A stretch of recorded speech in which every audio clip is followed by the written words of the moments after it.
teeth right away, just in time for the stream to start. Actually, it's not showing as online yet, is it? Is it connecting? Hmm.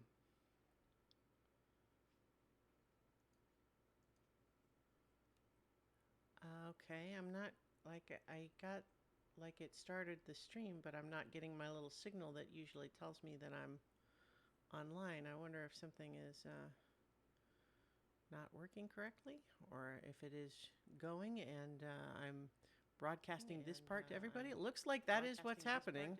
I don't know why my little indicator here is giving me the wrong thing, but in any case, hello everybody, and welcome to Adventure on So Many Levels. We're going to play Dungeons and Dragons. Woo! Yay! Dragons. I am Christiana Ellis, and I am the Dungeon Master. Our players tonight, Mark Kilfoyle as Nedry / Vertigo / Nedrigo. Yes. Paul Fisher as Zinhorn Windborn. Hello, good evening. Sorry about that. Sorry about All that? of the Oh, I don't you it I was checking the stream and Oh, it okay. started playing the sound. Oh, okay. I didn't hear it on my end. In any case, Starla Hutchton as Carolina Swift Hello, friends. and Jenny Meltzer as Zaylene. I don't know what is going on, but I'm okay with that. Like a well-oiled machine missing a few parts. um, and now I closed the thing that wasn't showing me the information that I wanted, and don't know how to bring it back. It's fine. It's all fine. We're fine. How are you? When last we left our heroes, the pocket protectors, big things were happening. If you are at all just checking in on this, we are at level 20 in this long-running campaign. And the pocket protectors have just defeated their biggest foe yet, the Destroyer Colossus, and they grew to kaiju size in order to achieve that. But their work is not yet finished. They have now assembled all of the pieces of the machine designed by an extraplanar entity known as Kosh.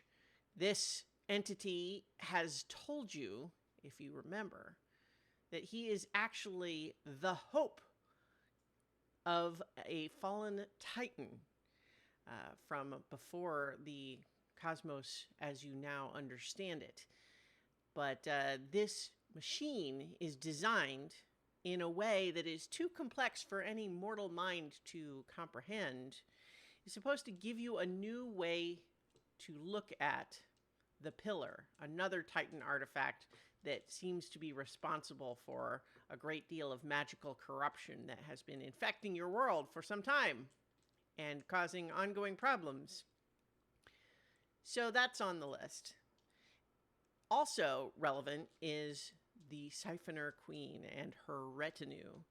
This is a sort of species of undead that uses this corrupted magic from the pillar to steal magical essence from other beings, and this trait can be sort of communicable. But you last left the Siphoner Queen down in the roots of Emerit Arboreus, the World Tree, where she gave you one of the last pieces of this machine and basically formed an alliance with you that she would help you in your fight against the Destroyer Colossus in exchange for you not fighting her then and there.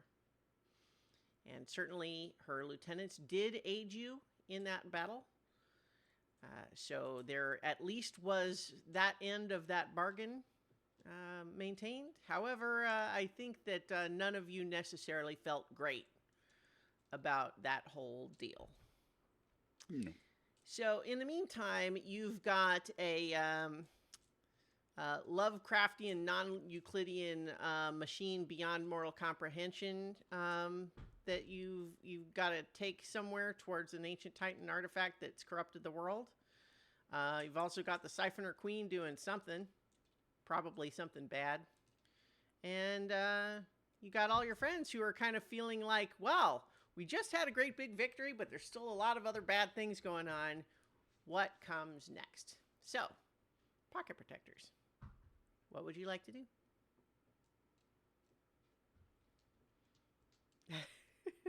I see Try to Starla take laughing over on the mute. world. I'd like to buy a vowel. Oh. Oh, I'm scared of this thing that Mm-hmm. Nedrick Go unleashed, basically. So were we able to turn the machine off?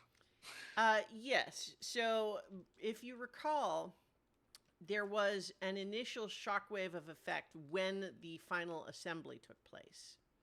Now that that's done, it requires a deliberate activation for it to do anything.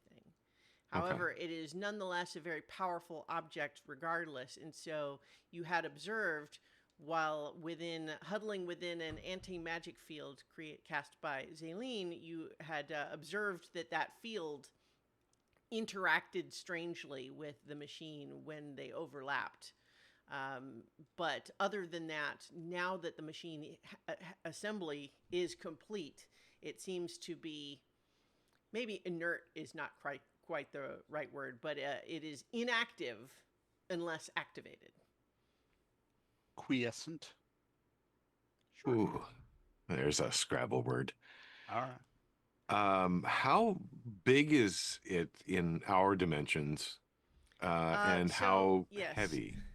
Now that all of you, so everyone had been slowly shrinking back down from kaiju size, and I would say most of you are now back close to normal. Normal, close enough that you are, medium-sized again, and, maybe a little taller than you were, but getting there. Zaylene is a little further behind you. I think she's still more in the range of like 9 or 10 feet tall at this point. Yes, go ahead. Would it be okay to have wished super hard that, like Merry and Pippin, that Nedry stays a little bit taller than he was before? Gosh. More than 3'5"? Yeah. I think that there is nothing wrong with hoping for that. I think that everyone is still, a little taller than they were. So where it actually will finish up, who can say? We're larger than life. Yeah. So you, to finish the thought about the machine, I think that the full assembled device is perhaps the size of, I'm imagining like a double wide refrigerator laid on its side, but not quite so boxy, right? It's a little more irregularly shaped because it has a lot of strange components kind of together. But one of the other things that I'll remind you noticed about it is that sort of it seems to have a higher dimensional nature, in the sense that if you're standing there just looking at it from one position, it looks like a machine. But then as you walk around it and look at it from other perspectives, it seems as though it is not merely the same machine from a different angle, but somehow changing its configuration based on how you're looking at it. But you also recall that the whole point of this thing was to help you to perceive an extra-dimensional object in a new way. So perhaps it's all of a piece. All right. Okay, that was kind of utterly terrifying, and I'm not looking forward to the prospect of doing it again, aside from the fact that I'm looking forward to the prospect of seeing what it does in a different place. I'm not exactly sure I understand what it did, but that's something I'll be thinking about for a while. It's probably, if we are to take this closer to the artifact, to the the tower, the Titan's weapon. It has a lot of names, I just realized. I think we can load this on Sunya. Certainly at the first sign of any negative effects, we'll want to make sure that it's easy to remove. But Sunya might be the easiest way for us to get back and forth to Dinethir. So you have verified that although the initial shockwave was dramatic in its effects on the people who were not within the anti-magic field, the people who were within it didn't perceive anything at all other than seeing sort of a bright light. But since then, you have experimented, Zinhorn at least did experiment with stepping out of the field to see if there was any ongoing effect, and it did not seem that there was. So unlike even before when it was partially assembled and still seemed to be radiating a lot of wild magic, it seems more controlled now, contained, waiting. I don't know what the radius of effect of its abilities is, so if we do load this onto Sunya, I would recommend putting it as far away from people as possible just in case, and maybe not trying to use it while it's on board, just in case it has negative effects. Oh, and since Sunya is the entire thing, she would inevitably be caught up in the field of it, I suppose, in one form or another. Well, we can ask her if there's any particular place, like up on the roof, that's would be a better place for it to reside. Will it fit through the door of the tower if we were to put it in there for safekeeping?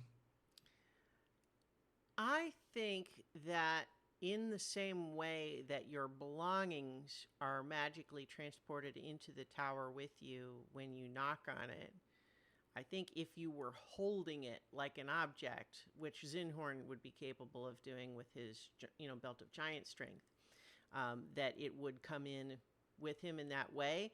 But it is big in that entryway, as you would be transported into the tower with it seeming, proportionally sized to you. It would be very big in that area, so it would be like bulky and difficult to maneuver, I think, inside, but theoretically possible. That might isolate it enough that any Imagine trying concerns. to, move a couch up, multiple flights of stairs. You just pay someone bigger and bulkier than you to do it, Zinhorn. Yes. That's what you have Zinhorn for. Furniture mover. It's another part of his Yes. business card. Rupino says, I haven't gotten too into the weeds so far with the nature of your castle, Sunya, but I do suspect that if anyone approaches the pillar, you are generally subject to some pretty significant magical effects. And so I would only say that to the extent that Sunya is a magical being, spirit or otherwise, she likewise would suffer those sorts of effects if she flies too near the pillar, as probably would anyone inside. This is not maybe something that is a deal breaker for you, but should be understood. I would only propose that Sunya fly over the water and be a base of sorts, but you're right, we would have to take it over land ourselves, one way or the other. Perhaps a wagon that you can pull, Zinhorn, rather than carrying the thing the entire time. Something simple, inanimate, and probably not going to be affected by being tempted. Couldn't we maybe try to shrink it with the shrink ray? Make it portable? Like we Handheld? have the shrink ray and we never used it. We could use it for such good things. Maybe We can evil, certainly I don't try, know. but I suspect an artifact of this nature not to be susceptible to most mundane magics. Yeah. If it wants to shrink, it might. I don't know. Rubino, what do you think? You're like an expert genius. Sequential came along with this demonstration. He's been quiet since there's a lot going on, but I think that he kind of just says, "Oh, this shrink ray," and Nice. and so he's like, should I try it? I mean, it does work. We hadn't really gotten around to talking about that. I thought I might use it on that big monster before you got all big, and it. Can it make things big again afterward? I just Yeah. Okay, good. Just checking. I mean, it 'Cause- was Rubino. I mean, Rubino, it was your creation, correct? This ultimate design that he's got together has got some of his own improvisations on there, so I can't personally vouch for it, but yeah, based on my principles.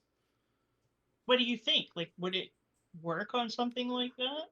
I think that this thing is by design beyond mortal comprehension. So basically, I would say, who knows? Hmm. I mean, maybe it wouldn't hurt to try. I think this Dinhorn quietly backs up into the anti-magic field. this thing has survived How incredible long does this problems. anti-magic So field last?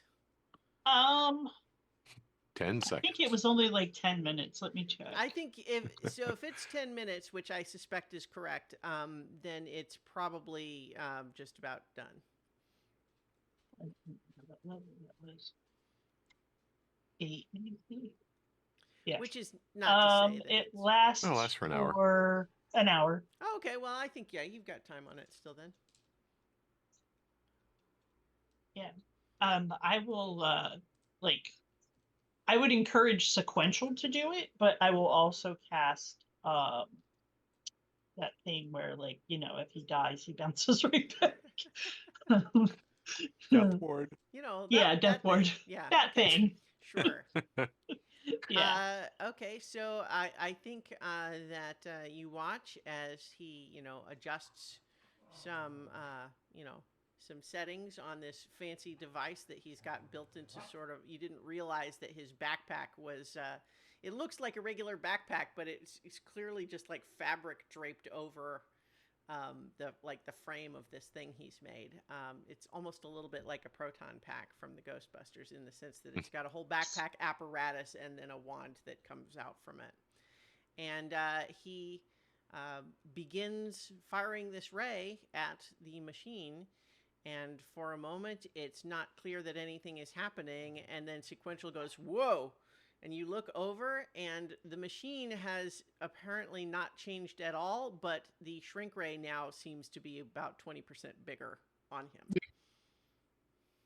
Oh, so it was reverberating that magic back into the shrink ray. well, it's not a terrible result, but not the one we were looking for. Now we're gonna have to walk through the door with the shrink ray to get it back to the normal size. Oh. So, yeah, I'm guessing then, yeah, this is one of those ones that doesn't want to be shrunk. So we're gonna need a wagon, Yeah, maybe a horse. I'm not sure if the horse would be all that great given the field. What field? Like the Trandonell evil says, field? I am sure that there are many constructs that might have survived whatever attack of the city was done, and you might find one who is not sentient. Or I should say, that is not sentient. The sentient ones get to be who. But a non-sentient construct could potentially carry the device without being an additional consciousness subject to the whims of the pillar. Possibly. The exact parameters of how the pillar works and what it can affect is still somewhat unknown. But we can try. Mm-hmm. For now, maybe some rest and contemplation might be in order. It's been an interesting day. To be sure, rest is important, says Trandonel. We DM, have. Oh, yes. did you say that we could not fit through the door of the tower with that? No, I Like, said that if you you're could, carrying but it, that it right? would just be So like Zinhorn is capable of picking it up, Yeah. and if he's carrying it, it would be something that would count as a possession and be So why are transmitted we not through. just doing that? Couldn't we just like store it in the tower? Yeah, Yeah. it's just going to be awkward to maneuver around once it's inside. Right, but Hmm, it's a simple okay. solution. So that's Oh. my vote. So no need even for a wagon, you're saying? Yeah. Possibly. As long as we I can get mean, it that out when might we need it. also even like buffer it from the pillar once we get closer because it's in an alternate dimension anyway. All right, Sequential let's just find out. suddenly says, I mean, I hope that works, but and he just kind of gestures at his shrink ray. There may be Well, no, I unintended mean effects. we weren't gonna like put it through the door, just like I'm carry just it in saying the tower. that Or thing you is mean like weird. shrinking it? Yeah, I don't know what it will do. yeah, that's true. It could eat the tower. We could go for the simplest solution, which is the least magically enhanced. The cart. I like the Yeah. idea of the cart. Maybe Buster could pull the cart. I think Buster and I can pull the cart together. We should probably talk about Buster. Yeah. How smart do you think Buster is? I mean, he's a predator. He's fairly smart as far as animals go. And do you think that you would describe Buster as entirely content, not wanting for anything? As long as he's with me and well fed, I would say so, yeah. Because I would hesitate to have him go too close to the tower himself.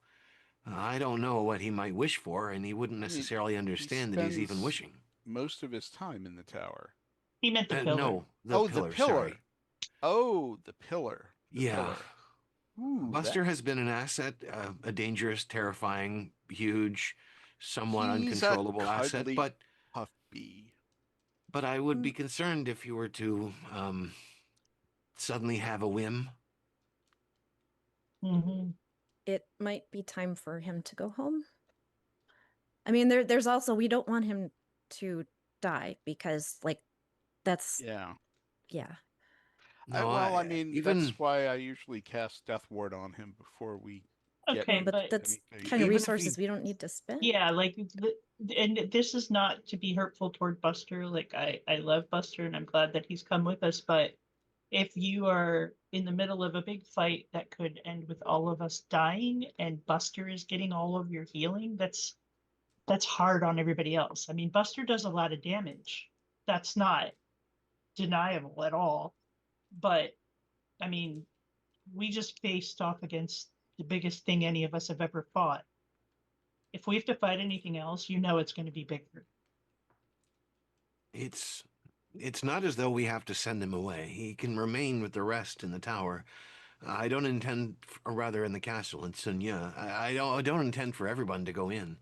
As it is, we'll have to talk about what protections we can provide for ourselves too. It's just that whether we can extend I'm those okay protections with to Buster. I'm okay with leaving him in the castle.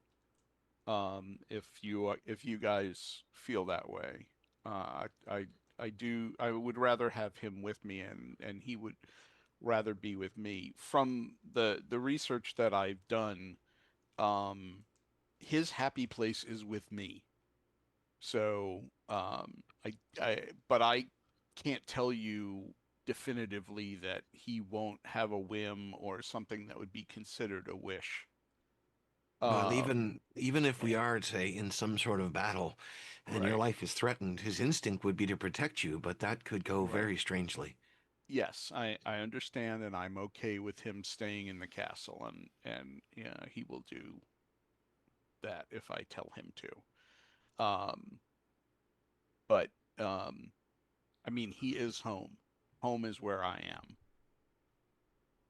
That's really nice, actually. Yeah. which is, why I spend as much time with him as I can. And Well, I mean, Buster did choose this. he did. He It did was his most choice. assuredly choose this. And from what I've seen, uh, the the scant amount of research I've seen, once a gray render bonds with someone, like that's where they choose to live their lives. Where did Uh, you even get books, Inhorn? We haven't we been near a library in years. I'm just teasing. uh, I use the magical remote library. They send me pages on paper airplanes. They're good for that. Yes. Yeah. So, I mean, I paid for I the also research. worry too that he could be a distraction for you because you do tend to like pay a lot of attention to him when we're in a big fight, and I don't want you to get, Yes, you know, I into a bad understand that. situation yourself. I understand that. And like I said, I, I am not putting up a fight. I am I, you have asked me to do something and I am saying yes. Okay. Really, the same goes for all of us and anyone who wants to come with us. We have to figure out what we can protect and what we can do. I would suggest that we try the device outside of the range of the pillar to begin with, just to see if the lay of the land itself is somehow telling. Here it seemed blasted and destroyed, void of any life or anything, really. I don't know what that means exactly, other than perhaps that's the extended feeling it has of this part of the world. Um, do we know the range of the pillar? There are markers which do indicate its effective range most of the time, but it can be felt anywhere on the island. Yeah. As long as we stay outside of those pillars and markers where the sacrifices are made, or the offerings, I should say, Yeah. we should be all right. Recall that there was a whole sort of like perimeter fortress set up around it, right? That was run by that other faction. Um, kind of left that in a awkward situation where they were fighting their own nightmare incursion. But yes, so at the very least, there does seem to be a line outside which you are not going to be getting an automatic subconscious wish granted. But that also suggests that there is a line within which that could happen. Mm-hmm. It would be nice to have a better idea of what it is revealing. I'm almost wondering if it's the contrast to Kosh. If what it reveals isn't what is real, but what it fears might be real. I'm not sure how that will tell us what it is when we see it, but So, here's a question. Some of this conversation we could imagine being had as you make your way back to Sunia and the others and start making some of the logistical plans. yeah. If you would rather all this be still happening with this smaller group, um, within the anti-magic field and so on, you can do that. But otherwise, I think we can start imagining that some of this is walk and talk, given that you need to be sort of getting ready for, perhaps rest. I think Tillith at one point does suggest, you mentioned rest, and I am sure that you, amongst many of your allies, do need rest if you are to be prepared for the challenges to come. However, there are a lot of moving pieces still in the world. What level of urgency would you feel is necessary to interrupt your attempts to get a night's sleep? Hmm. Uh, Somewhere lower than oh God, we're all gonna die. And above, um, we're out of maple syrup. That wasn't very helpful. I'm sorry. No. Well, we could technically Does take seem like a turns wide traveling range. once we get over land. Like, we have the tower. Some people can be resting. Mhm. Other people can be traveling because we have a distance to cover that is not going to be instant. So, just a thought. It's also whether we want to try to help restore Emersham a little bit more. We did help a little bit on our way out, but we were concerned with the timeliness of this particular experiment. Yeah. I think there's things that only we can do, and other people are capable of starting repairs here. But we're the only ones that can do this thing. At least, well, shouldn't say Cleanup the is only going to have ones, to but you wait. know. Yeah. We Cleanup are is also- definitely going to have to wait. We're not really sure exactly when or if anything would escalate with the pillar as well. It could be imminent, or it could be eons. But it feels like it's more former rather than the latter.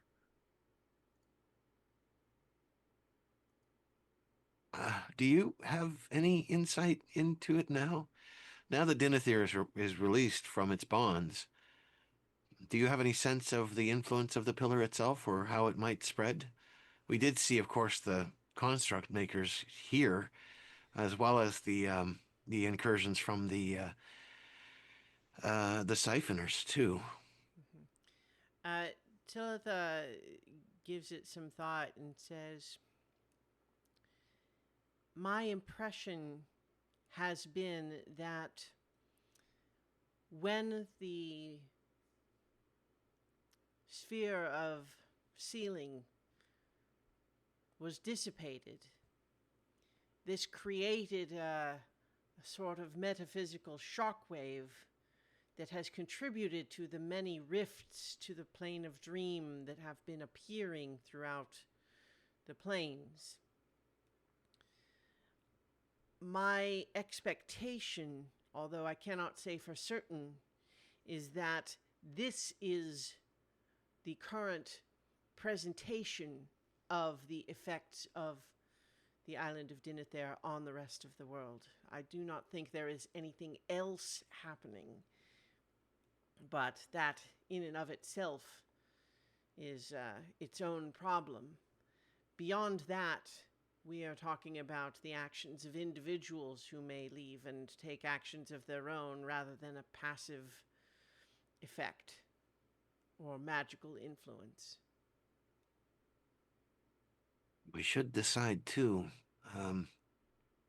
if there's others we want to inform and how much.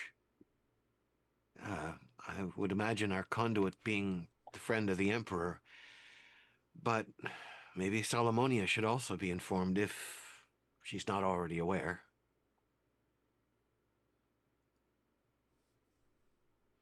You know, sequential is saying, you know, I think some of those clerics and paladins of hers back at Sunia were not happy about, you know, being left out of any part of this discussion. But, you know, she did give you one of the pieces. I mean, two, technically, I guess. I mean, it's my thought that she can pretty much see what's going on whenever she wants to anyway. Yeah, I mean, she kind of set us up at the same time. I wouldn't say she gave it to us. We had to curb stomp some villains to get them. I mean, she knew we were going to win. Did she also know we were going to release the blob? Oh, Maybe. I don't know. I mean, we did talk to that creep that Zinhorn introduced us to at Solomonia's, so True. I'm pretty sure she's well aware of almost everything we've been up to. What does a god need with a blob? I don't know. Maybe, But- Maybe she thought just she thinks could it's control neat. it. She just likes to know things. Yeah. That is true. There's something I've been wondering about Talitha. So one of the major pieces that I've been trying to figure out is this whole having to pay a price for this magic. I'm curious what the cost was for you when you originally went to the pillar. So I'm trying to, yeah. So I think in answering her in character rather than as DM POV, she says, "Well, recall that I have visited it twice, and the first time was an attempt to help my people to deal with the nightmare threat, such as it was at that time. Much less than we face today, but we had fewer resources available to us. And in that instance, recall that the seeming gift bestowed was the ability to use this magic to capture, contain, channel the nightmare energy for other uses. But just look what became of that magic. The gift itself was the curse as well."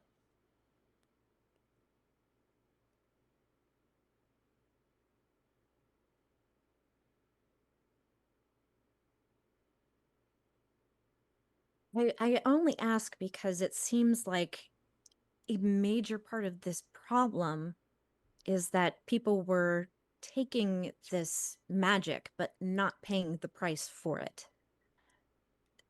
So it's something I've been trying to a piece of this puzzle I've been trying to put together that I'm not fully sure I know what to do about it. I don't even have an idea of where to start. The desire, the hope that it would be possible to take a gift such as that and use it only responsibly. It is perhaps a noble impulse, but ultimately one that must meet the real world as it exists.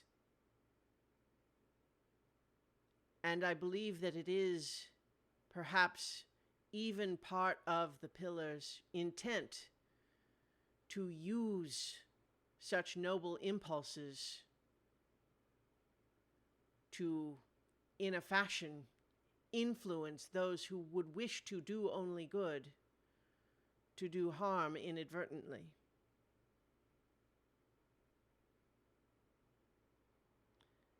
It was not clear to me the nature of these poisoned gifts until long after the original request was granted.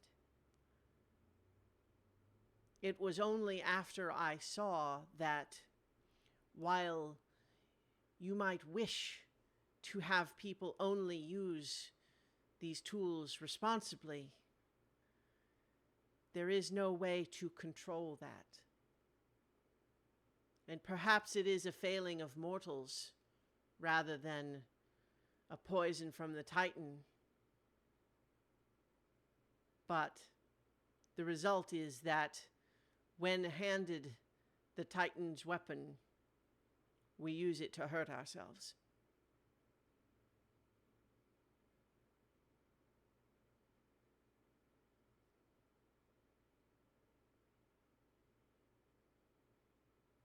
That is so many layers of sad.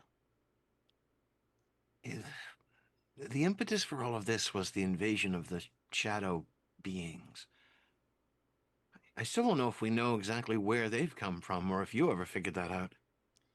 It Or is why my, they've started to invade.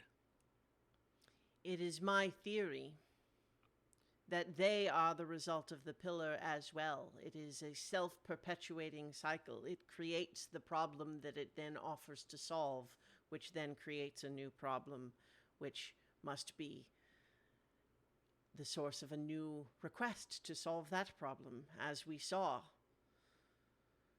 When we saw the results of our magic being abused, we went to the pillar again to seal that magic away, and that led to everything that has transpired since. It would not surprise me in the slightest to learn that the initial nightmare incursions were themselves the source of the pillar's corruption. And then I'll remind you all too that Kosh's story when you met him in the plane of dream was that the Titan that wielded the pillar was, at least in his own perspective, the last of the Titans willing to try to fight to stop their loss of the planes. To the changing to the world of mortals, and that in casting away his own hope, his weapon turned from one of hoping for victory into one of like, well, if I can't have it, no one can. Despair, if the mortals will have this world, I will poison it for them.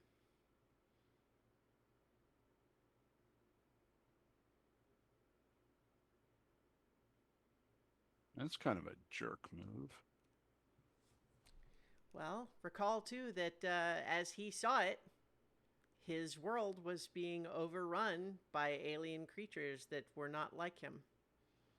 And they were destroying everything he cared about.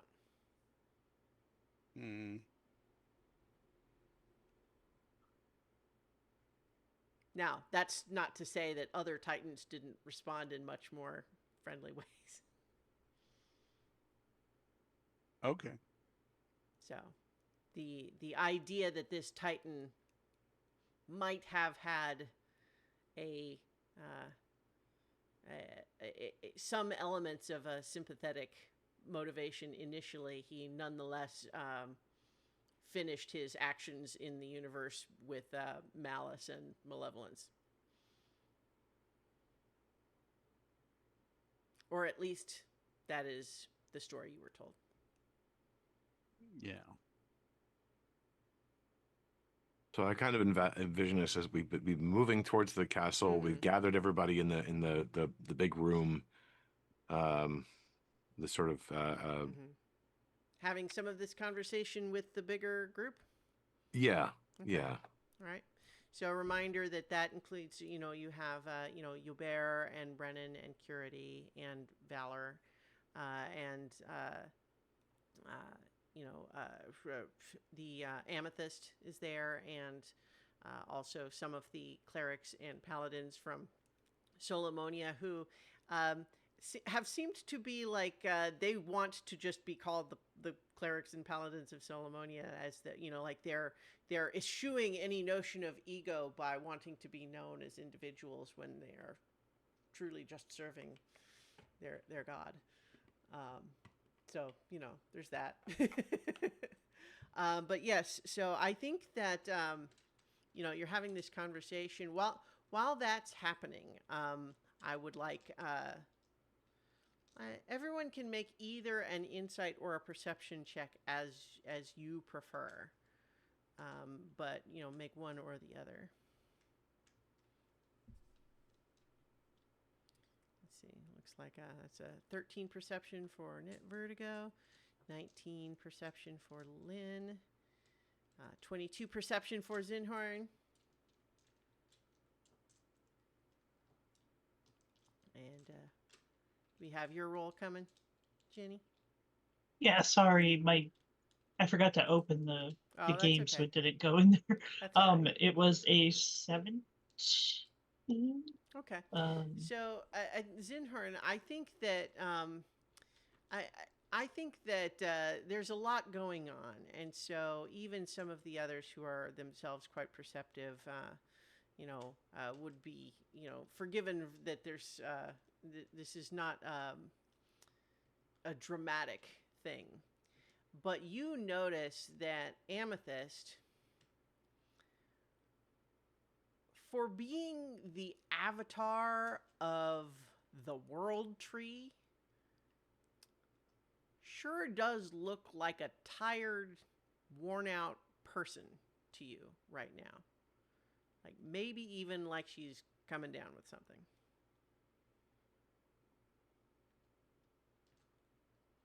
I'm gonna nudge Zaylene Mhm.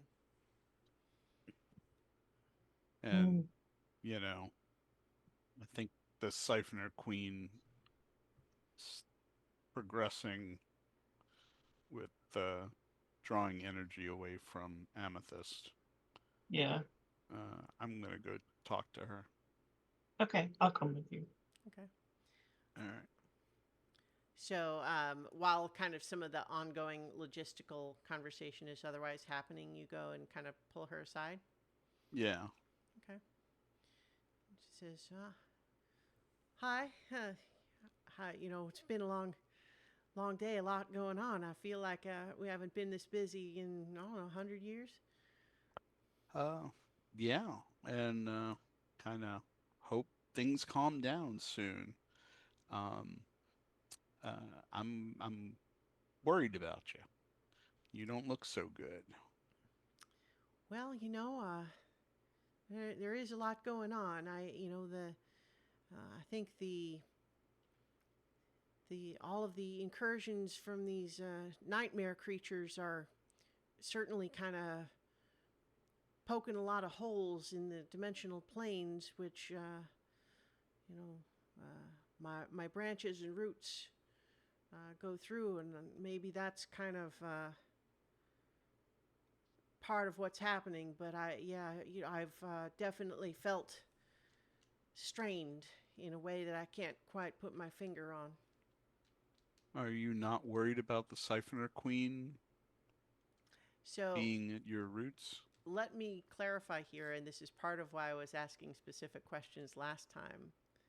Right now, only the small crew that you took to use the machine, and even that, probably only really Rupino, did you actually have the full conversation about what happened down there.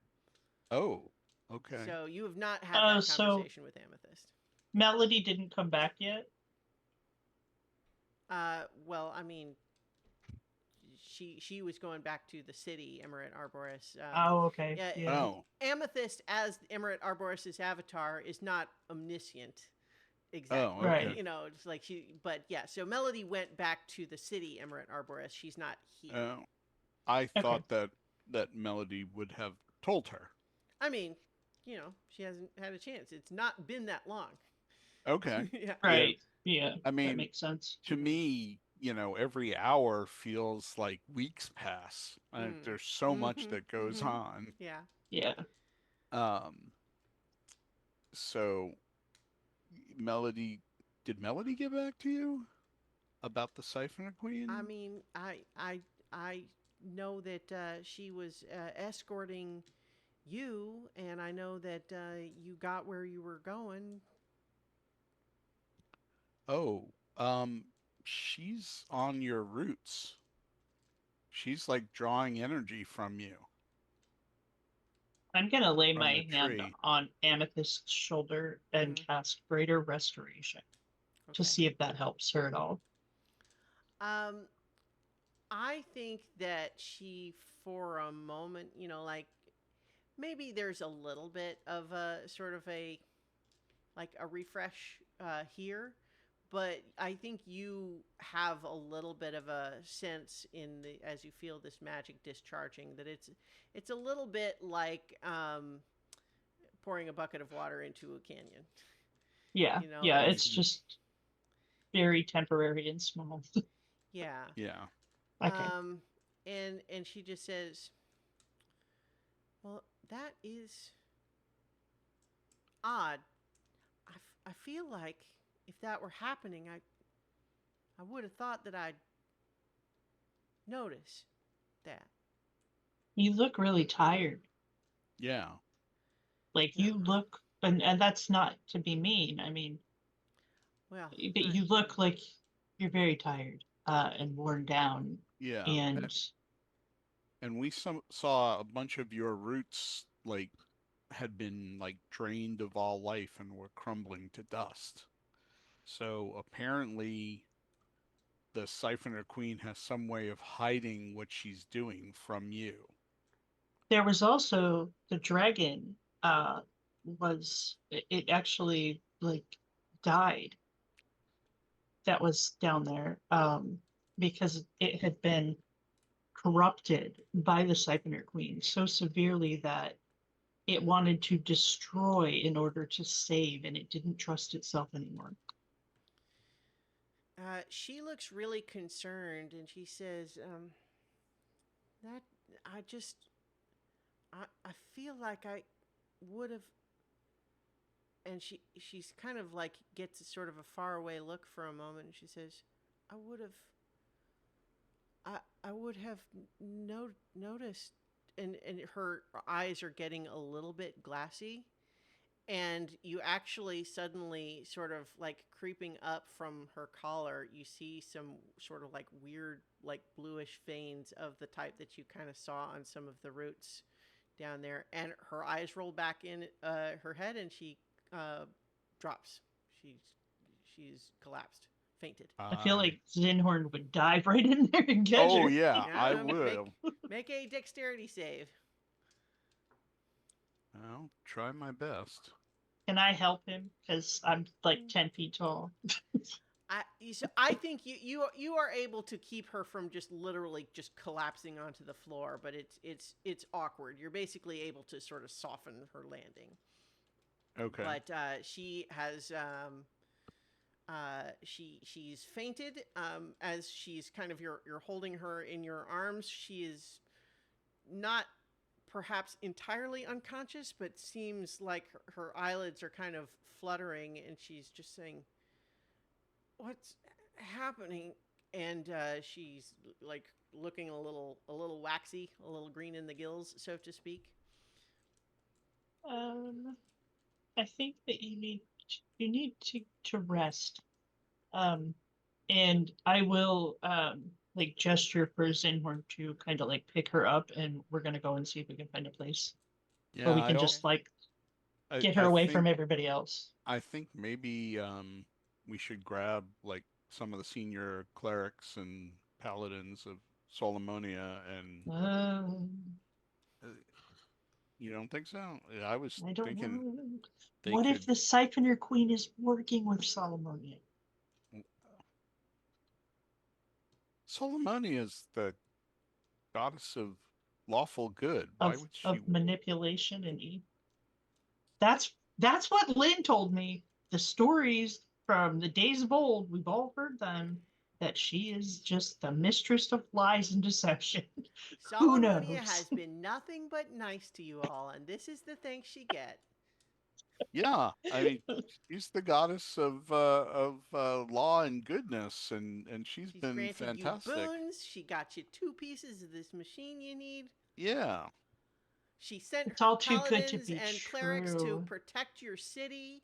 Now they showed up to help you fight the Destroyer Colossus. Honestly, there's no pleasing some people. I And feel like I trust her even less now that I've heard her voice in my mind, like decrying our ire with her. Um, I think that we need to kind of be careful. I don't think we need to be letting everybody know that this is happening to the world true. okay. Like minimalize the damage before Okay. it spreads. Well, that's kind of what I was thinking of. Like, if these guys are, you know, in close with Solomonia, they could, hopefully pour some power into her, into Amethyst, and Amethyst could, hopefully like fight back against the Siphoner Queen and maybe push back her influence on the World Tree. I 'cause mean, we it's also have connection to gods. Like, why couldn't we just call upon two gods for that, okay. Let's as try doing opposed that. to one? Let's try doing that. I can't do any divine intervention. I'm just saying. That just But, happened like an hour ago. uh, but I mean, there are things like, you know, magical ceremonies that we can What? do. I can do. Let me I can think. try. I can try divine intervention. You can. Yeah, I also wonder if my understanding of the siphoner magic could somehow be used experimentally with Amethyst's permission to try to draw what's been drawn from her back into her. Like sort of like a reverse vampiric touch. Hmm. Or just that might work. I also had a thought maybe we can use her as a conduit through which to attack the Siphoner Queen and push her back. I don't know. I like your idea better. I think Talitha has noticed some of this happening, and she begins speaking to the others in the group, giving you all kind of cover to say the pocket protectors need to rest. We discussed this on our way back. They need to get some rest if they are to help deal with any of these ongoing problems. I say that we should let them dismiss themselves for now, and we will contact them if there is urgency. And she's kind of given you cover to sort of leave the room with Amethyst. Thank you, Talitha.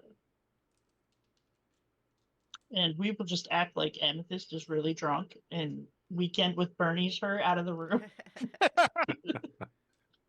Find a nice quiet place. So I am going to. You know what? I'll give you the opportunity to roll for it if you want. But I think it's Okay. going to be the case where it's probably difficult to completely disguise the fact that one of the main people in this room, who everybody in the room knows is a powerful, important person, has just literally collapsed and fainted and is not recovering. You know, it's one thing if she Okay. just kind of like wobbled for a second, but now she seems fine. What kind of role would that be? I think like you could deception would probably be the most straightforward, but if you have some complicated idea for how you're covering it, you could pitch me something. Have I noticed this all going down like I would assume so? I But think so, probably by the time that like you know Zinhorn and Zaleen were over there talking to her. okay. Well, okay. How about this? Make another perception check with advantage because Zinhorn and Zaleen were over there. Advantage and perception. Mm-hmm. Okay, well, 32. Yeah. So with the 32, I think you you spot that going on. I'll be right back. Well, Okay. because I'm asking because I'm pretty good at distractions. I know. Yeah. I'm trying to think what I would do. I'm trying to think of what exactly I would do to like cause enough of a commotion that they can like get out with her.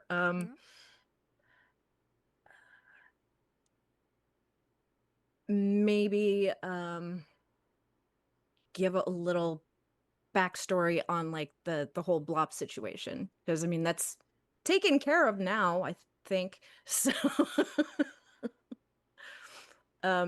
so yeah, I could launch into some, arms flailing, just like being really super theatrical in retelling, the original fight with the blob, and maybe Sure. kind of glossing over the fact that it was sort of our fault, but it needed to happen. You needed to get that piece of the machine. You know, it's like, you know. Sure. So yeah, go ahead and make a. I think deception seems the most straightforward there, unless you know, you want it to just be a performance. I mean, I Oh guess my the, god. well, so that's interesting that for a natural one, still How? with your silver tongue, results in a score of 20. So Like you just can't even fail.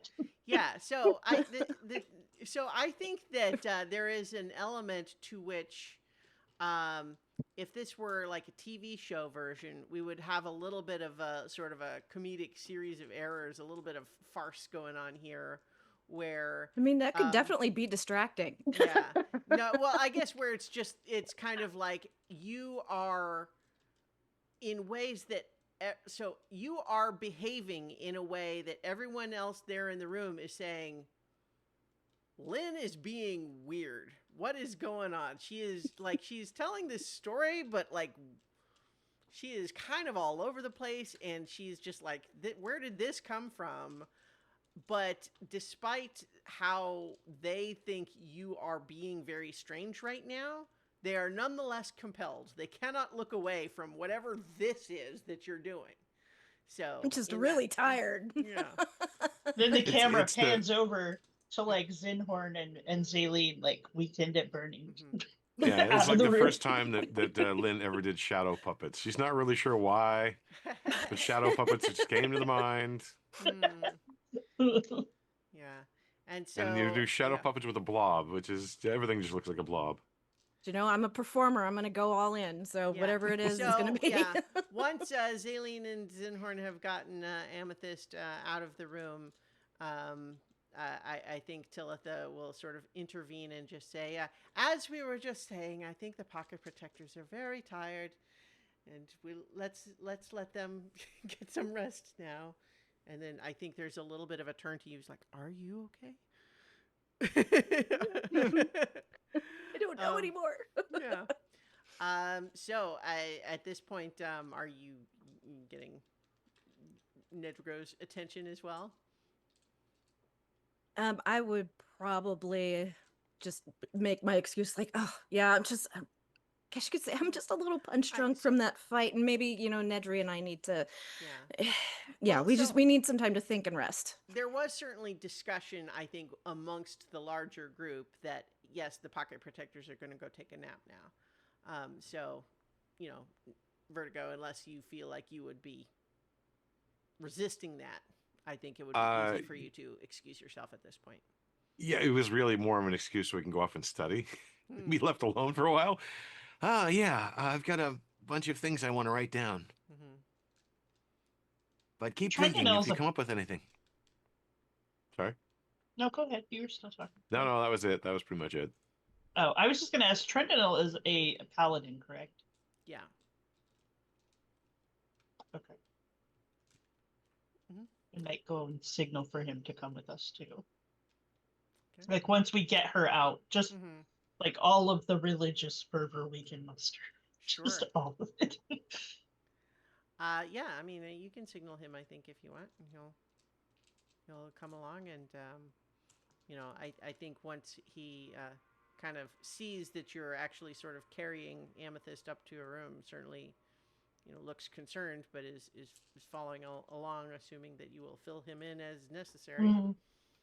Yeah, and I think like once we get her somewhere private, I will explain to him like what's happening and Mhm. go into a little bit more detail about what we've learned about the siphoners and what we'd like to try to do. It is as we feared, that they were not finished with whatever they hoped for. It is as Rupino was describing their nature as it has become. Their hunger for power is insatiable. No matter how much they gain, it is only accompanied by an increase in their hunger. There will never be a time when they have enough to feel satisfied. We need to do something about it because Amethyst has been through a lot already. And she's Yeah. supposed to live a lot longer than this. Indeed, as I understand it, she is the avatar of the tree itself. Yeah, and if we don't do something,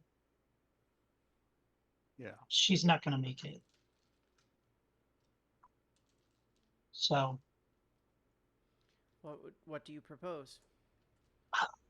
I played around a little bit with some of the Siphoner magic because it's similar to some of my own magic, and I would love to find a way to amplify that, to draw out their energy from her, and Uh, maybe kind of sap them a little too. Zaline, make an insight check. Inside.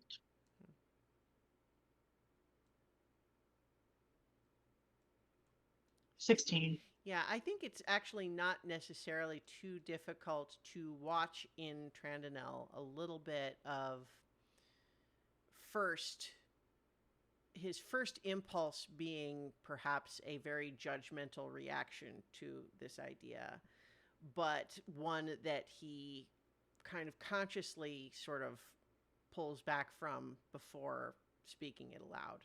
But you kind of watch him go through that as he kind of continues listening. He has perhaps recognized that he's been wrong before in some of those feelings of righteousness and needs to not jump to conclusions quite so quickly. And I yet, will, nonetheless, his first reaction is like, "That sounds like a bad idea." Yeah, I would be like, but I got better. Like I'm okay now. But The fact that think you that we're pulled gonna back have from the to ledge once means it's safe to approach again. maybe, I don't know. Yeah, but this time it's for a different reason. Like this isn't for me or any kind of desire for power. Like I don't know. We barely know her, and yet I know how important she is. Well, I won't pretend to have a better solution, short of traveling to the Siphoner Queen and stopping her in person. She's pretty bad. I mean, we're still probably going to have to stop her in person. But if we can find some kind of way to sever their connection to the tree. My fear is only that the desire to use their own tools against them is precisely the sort of trap that the pillar creates.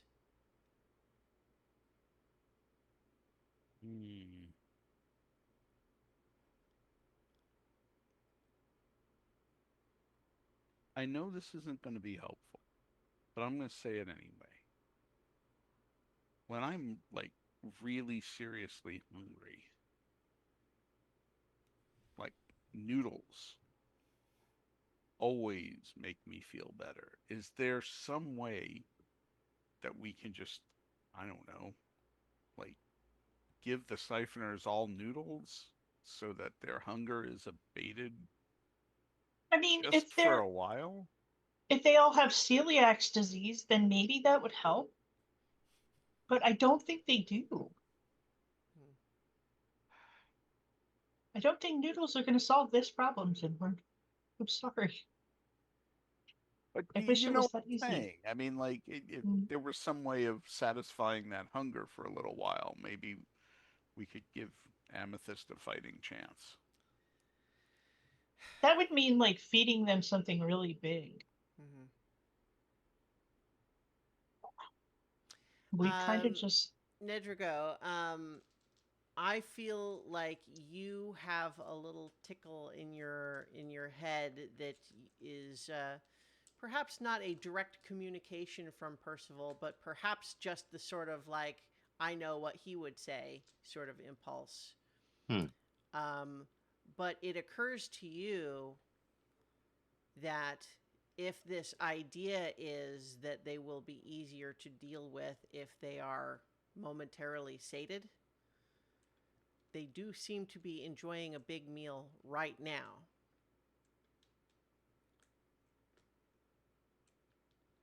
And so it's not so much to say that you are sacrificing Amethyst for some reason, but rather that to interrupt their current feeding, though it would be potentially better for Amethyst, would probably provoke a response.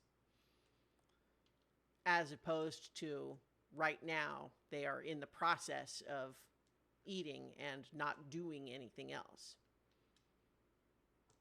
Just a thought. It's all speculation, but it occurs to you that it's the sort of like mercenary tactic that someone like Percival might suggest. I feel like this is kind of one of those intrusive thoughts in a way, because he was actually legitimately not really paying attention, and then just kind of hearing the words and not really processing them a little bit until that kind of pops up in his mind. Wait, what? Oh, um, the siphoners are a problem. It's true. Yes. Technically, according to the deal we struck with them, we weren't going to interfere with their way. But what would they be doing otherwise? Where would they be going? What would they be consuming? Who would they be consuming?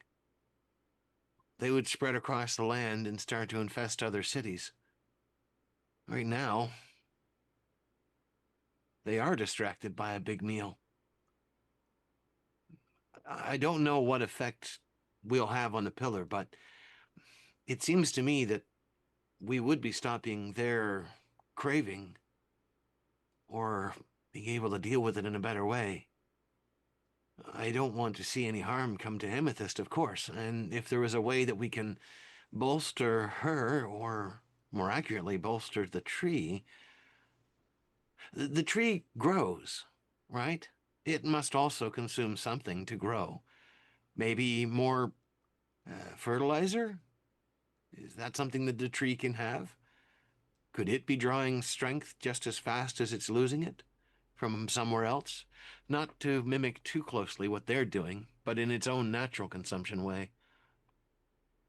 Maybe a god could lend it a few moments of energy. Maybe the druids.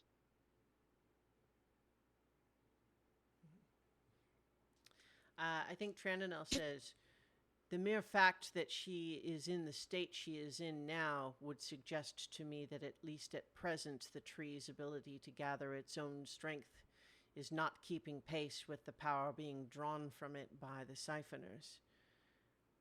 However, it does seem likely that at least while they are feeding, you know where they are. If you are to deal with them, having them scatter might only make that more difficult. I think we need to just accept that we're going to have to go after them. And that's got to be the first thing. Because for right now, as far as we know, this pillar situation is stable. The world tree is not. So that's the house on fire. We got to take care of that one first. So I think we're trying to talk ourselves out of a big fight when we just got out of one, when that's really where we're going to end up. It might be interesting to try the device on them in their realm to see if we can glean more truth. The weirdest thing is that the queen knew what was coming. They knew what this device could be used for, what it means. I don't know if that means they're in touch with a different level of the pillar's energy, or if it's bleed over from something else, or what. But it might be interesting to try to confront them with that too. Maybe we can learn a few things about them. I mean, they gave us the piece that we needed. I don't think they're afraid of us putting it together. Like, what if that amplifies their powers?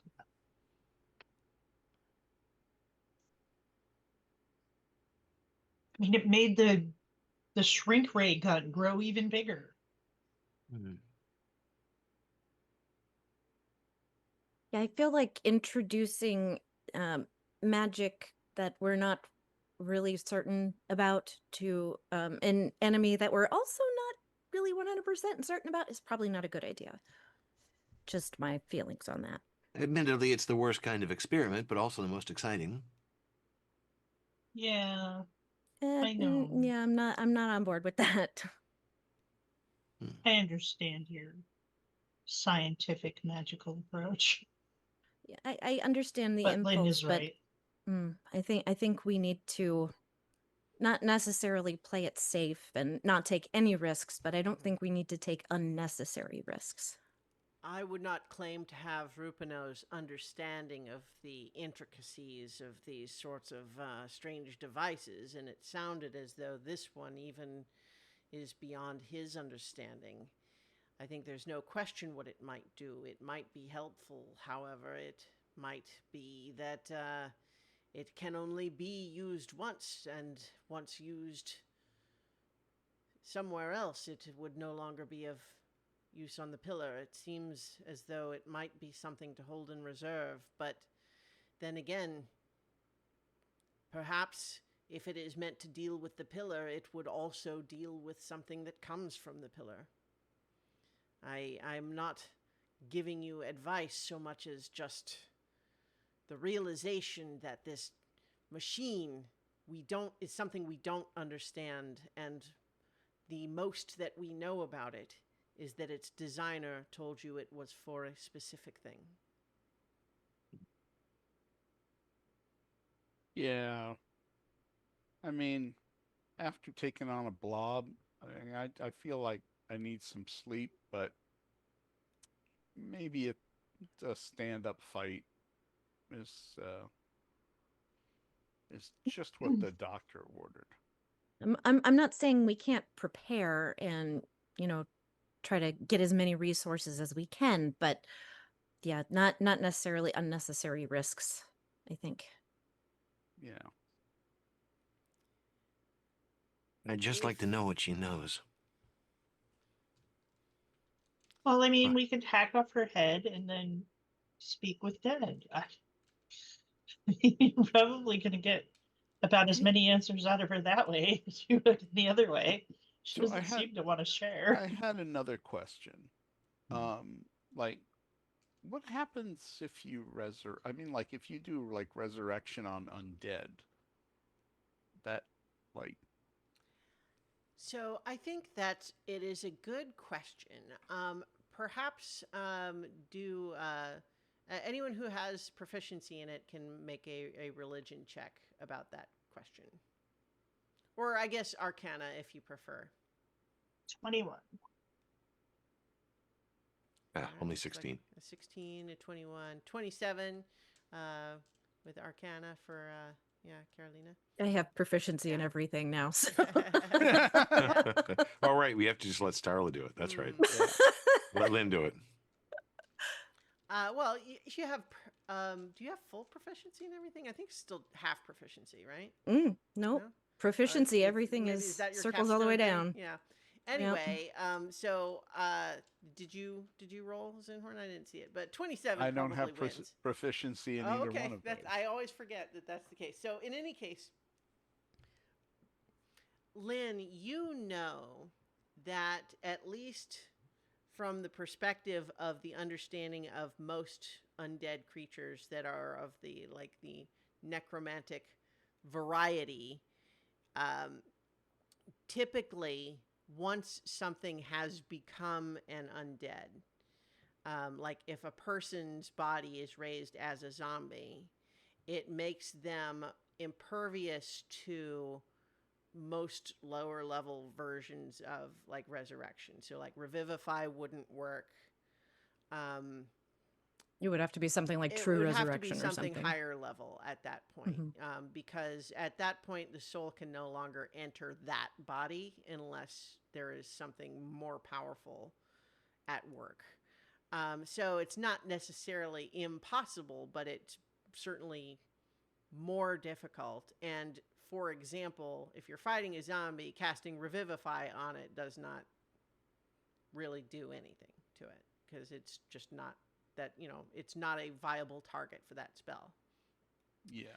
Now, the Siphoners seem to be very undead-like in many important ways, But as mentioned last time, it's a little bit like there's certainly superficial similarities, and there might be a lot of overlap in how they work, but you can't necessarily count on it being a perfect one for one. Now, if the idea is that if you defeated a siphoner, could you then treat the body as though it was the body of a dead non-siphoner? The answer is probably not. It would still require the more powerful versions. That said, y'all are level 20, so you might have access to some of the more powerful magic. Do we know how the siphoners like became siphoners in the first place? No. Only in the broadest sense, which is to say that the Denutherian magic that came from the pillar, what you know is that people found various ways of making someone else pay the cost, right? Like, so the construct makers with their contracts and so on found a way to kind of have it be sort of a like smaller scale, slower, like, arguably consensual way, right? Where it's almost more like you're working for me, right? But ultimately in a way that is kind of you had your problems with them. I'm not going to defend them at this point, but the point is that it's a little bit like the difference between signing a bad job contract and someone holding you at gunpoint and demanding your wallet. So there's an aspect to which it is kind of both flavors of the same thing, but different means. However, the siphoners have become like themselves transformed because they are drawing the power directly into their own bodies as opposed to using it to do something else, which is what the construct makers were doing.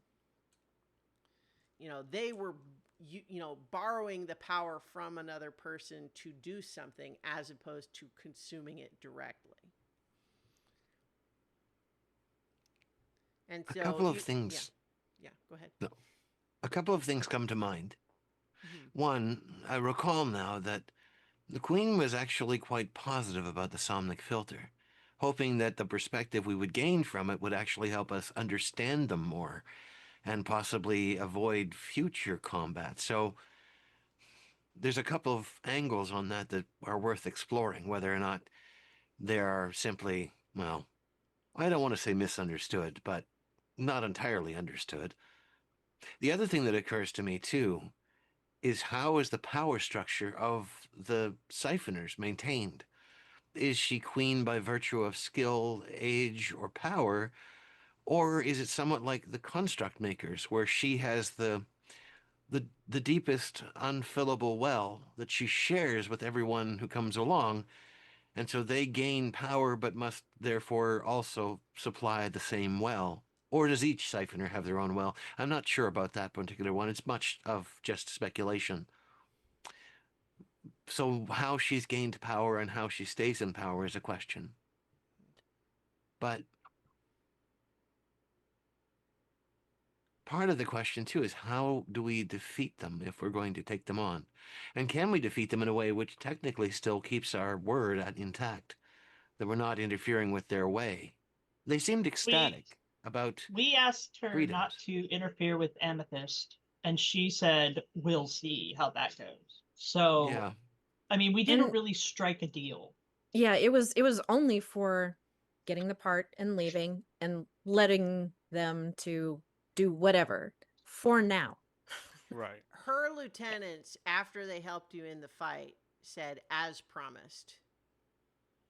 The deal was to leave them as they were. So it's certainly, there was no like specific term put on it, but I think Trandonel would just say, like, at this point, it would seem to me that the promise you made has been fulfilled, and they have had the extra time that they wanted. Yeah. I'm They only wanted to, That's the way I understood it. I'm only cautious because the power of the pillar and its ability to potentially enforce contracts in a way that's not necessarily our usual casual way. I mean, certainly it seemed that within the construct makers, they had turned that into an art. I didn't know if it was the same with the siphoners in a different way, more about desires and passions rather than contracts, but still, I do agree that something needs to be done. plus that one kept giving me the stink eye. Yeah. Like, I'm never going to forget about that. The other thing that occurs makes you think, Zaleen, is just realizing that, kind of in context with what was just being discussed a moment ago, each of those three lieutenants seemed to have like a distinctly different kind of power set, so to speak. And the one that didn't like you was talking about how they each have their own sort of like chosen interests that leads to their own specialization, which suggests to you that perhaps the hierarchy is not so much like enforced from the outside in so much as just that once they reach a certain level of power, they have different interests and they might align but wouldn't necessarily be controlled, if that makes sense.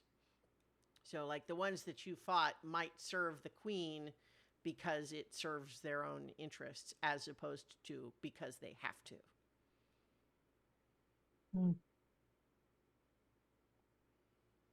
I will relay that information. I'll be like, now that I think about it, this is what I believe.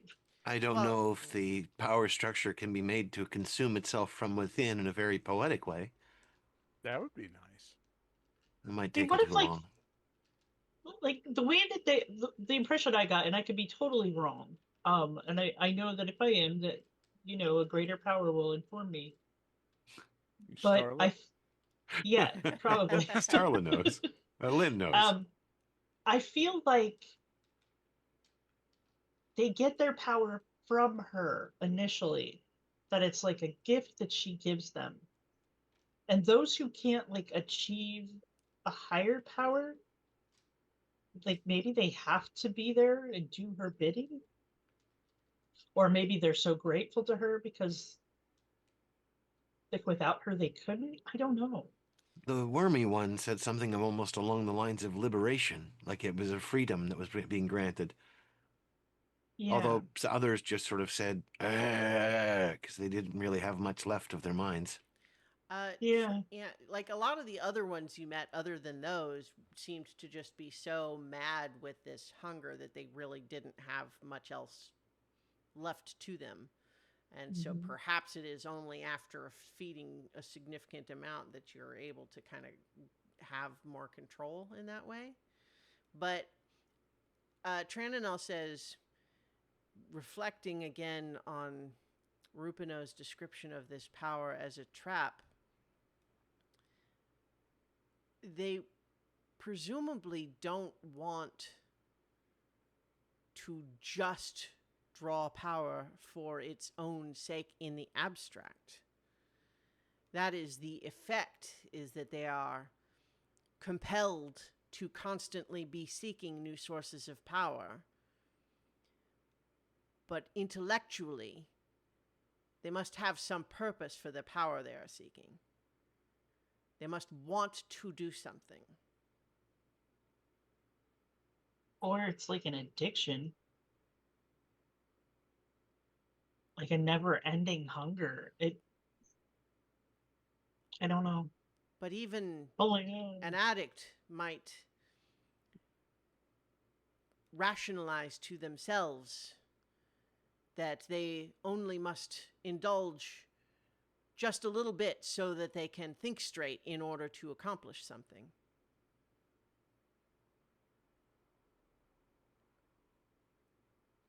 Maybe that's how it starts, but then it gets worse until it consumes them. I, I mean, the whole idea of that they need to do so much to like have that awareness is interesting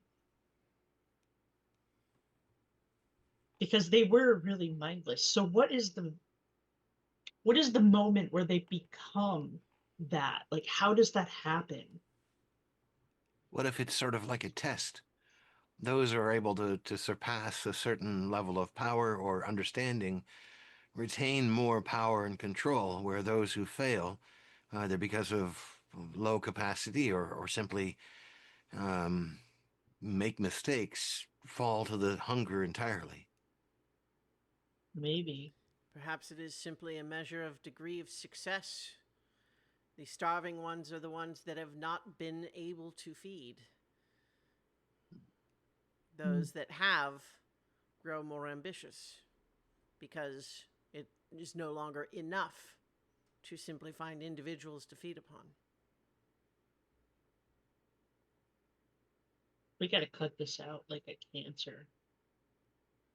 I can't see any world or any device that is going to make this look like something good. It does have weird parallels to the Blob. Yeah. Oh, they're children of the blob.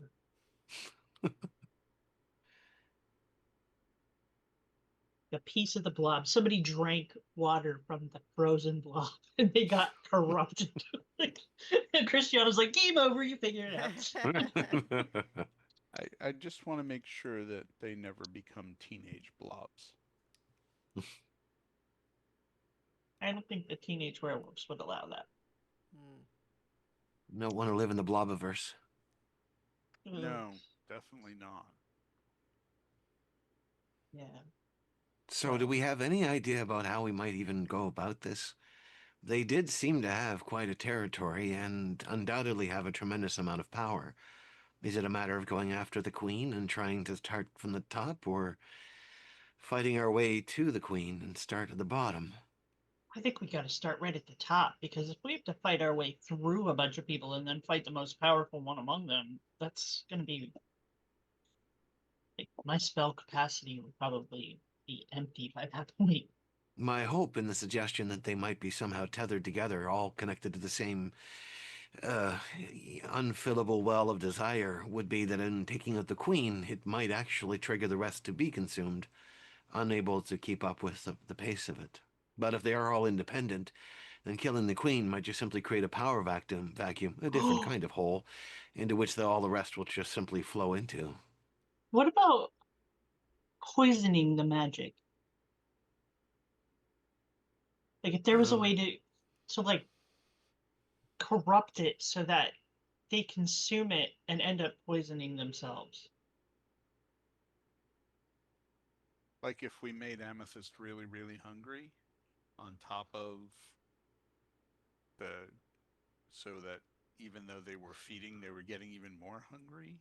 I wish you hadn't mentioned hungry noodles for earlier, some- because now I really want noodles. Yeah.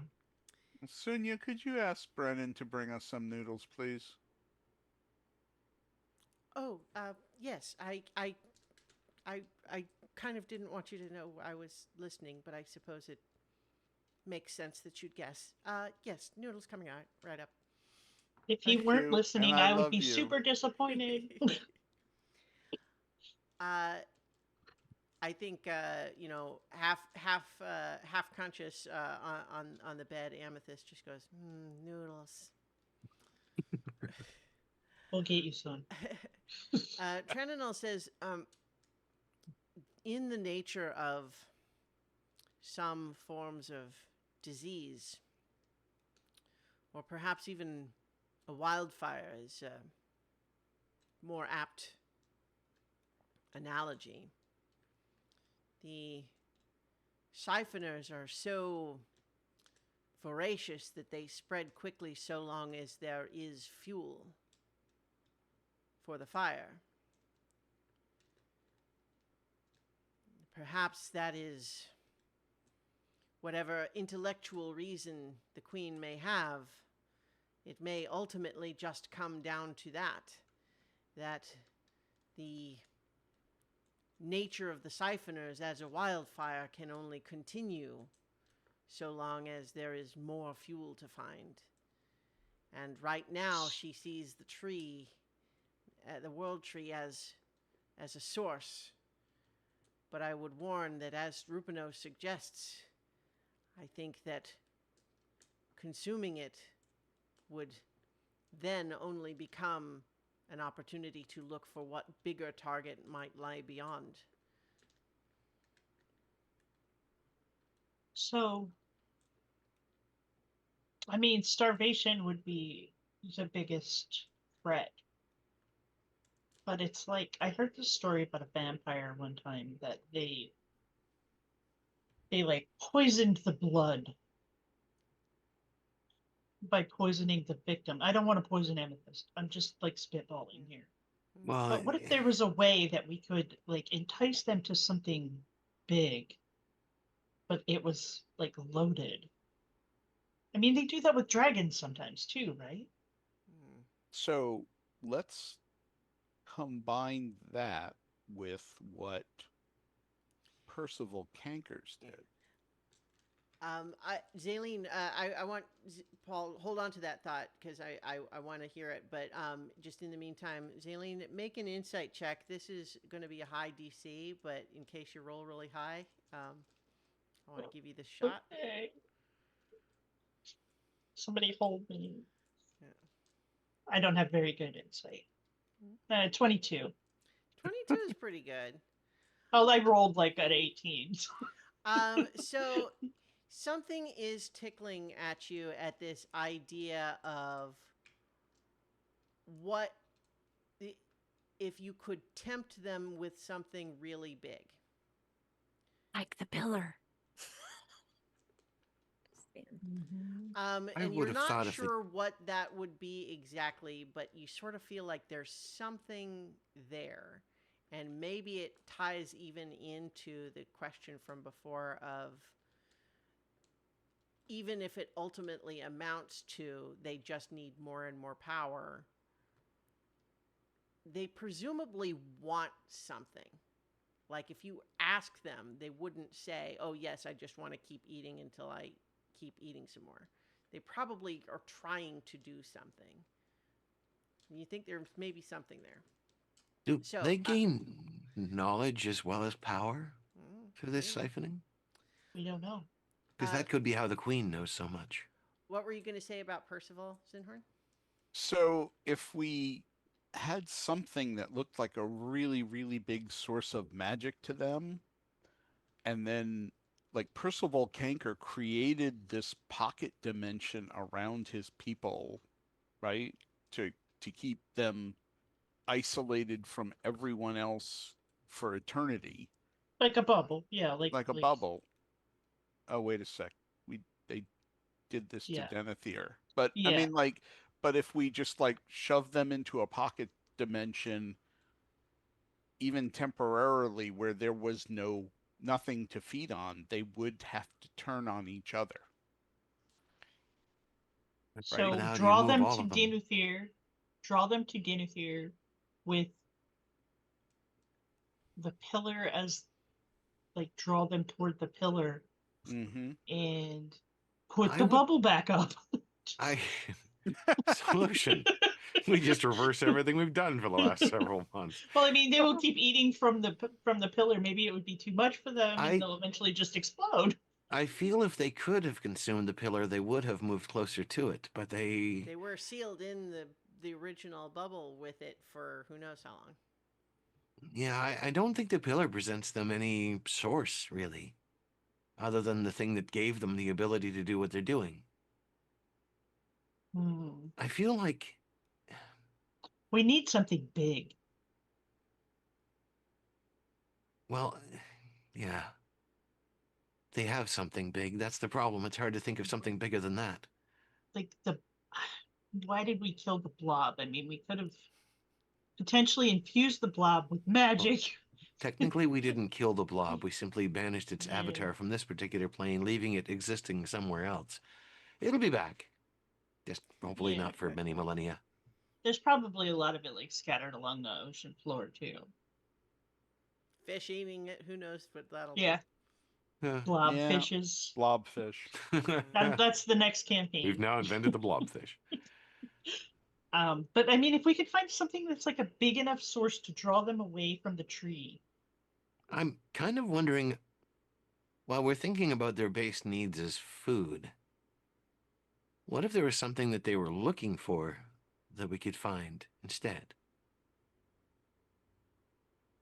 I don't know how they came to be in possession of a part of this device, for example. Was that simply because they were looking for something else and found that instead? Well, no, the device was hidden at the base of the world tree, down in the roots. Yeah. They got there first.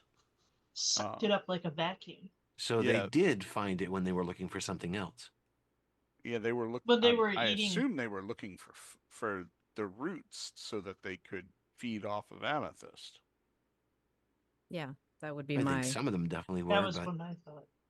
the other advantage of the world tree is that it travels to multiple places. I don't And it know. also Like is a danger, too, because they could be anywhere. I did say like don't touch amethyst, and they were like, haha, we'll see. You know, like they were definitely like not going to be drawn away from this big feast. No offense to amethyst. If they could be isolated Cat from her. the tree, that would be one thing. But I can't imagine that there's only in one spot, for example. So And It I occurs to me know- that their negotiation with you seemed specifically contingent on you leaving them where they were for that time, Mhm. suggesting that the one thing that would be non-negotiable for them is leaving. Now, there was a severed connection. We came across a bridge which collapsed, and that bridge, I believe it was a segment of the world tree. If we could find other similar things like that, if there were key locations, but that could take hundreds of years to find them, especially if we don't have a guide. Trananel Yeah, we looks don't have over and kind of nods at, you see where these like dark roots are sort of like trailing up on Amethyst's neck, and he says, And It's- hundreds of years are not available. no. Lynn, were you going to say something? I know how much you guys love it when I reference those old stories, but I would point out that when we're talking about the heroes of legend, ultimately the solution was that there had to be balance, and the world tree was one, and the other half, kind of looking at Zinhorn, was Rushama. Would Are you Rushama suggesting? have any insight, maybe? Like, Mm. Oh, I thought you were Right. suggesting they eat Rashama. well, I mean, Oh, if we're looking that for would be something awesome. that could draw them, like maybe, but I don't want to, like, I don't feel good about that, but Hmm. that's the first thing that springs to mind. Is there a limit to God's beings that they would ever suffer from being feasted upon forever? This sounds really weird, by the way. It all does. It's Mhm. very bizarre. Well, But- at least the noodles are here. Celine, make another insight check. I was literally just going to say that. Yeah? At least the Infinite noodles, noodles. are here. Mhm. We go to the That tower. All we one wish for is is- infinite noodles. A Oh 6. boy, yeah. So Yeah. the noodles smell really good. There was something you were thinking of, but now there's noodles here. So Noodles. Yeah. I'm going to like try to Um, give Amethyst some broth. so yeah, I think that yeah. So I think yes, the noodles are sufficiently distracting that whatever thought might have been starting to form is dissipated for the moment. I mean, the I only do things that have- I can think of that are powerful enough are things like the infinite waltz or the eternal waltz, Yeah. which is I a do have a satisfactory thought. place. But I don't know if anybody other than Amethyst could answer this question. But like, could the world tree be temporarily shut down? I think there were stories about it having been pulled away from the universe. Well, I don't want to be drastic like that, but I mean, if you could temporarily shut it down so that it was no Seal longer it in giving a off bunch power. of amber and maybe put it on the astral sea. Yeah. Like if we did something like so that. we like if that- created the problem that the initial group was fighting against. It's all a Oh, cycle. that would be awesome if that That would was be the hilarious case. and really weird.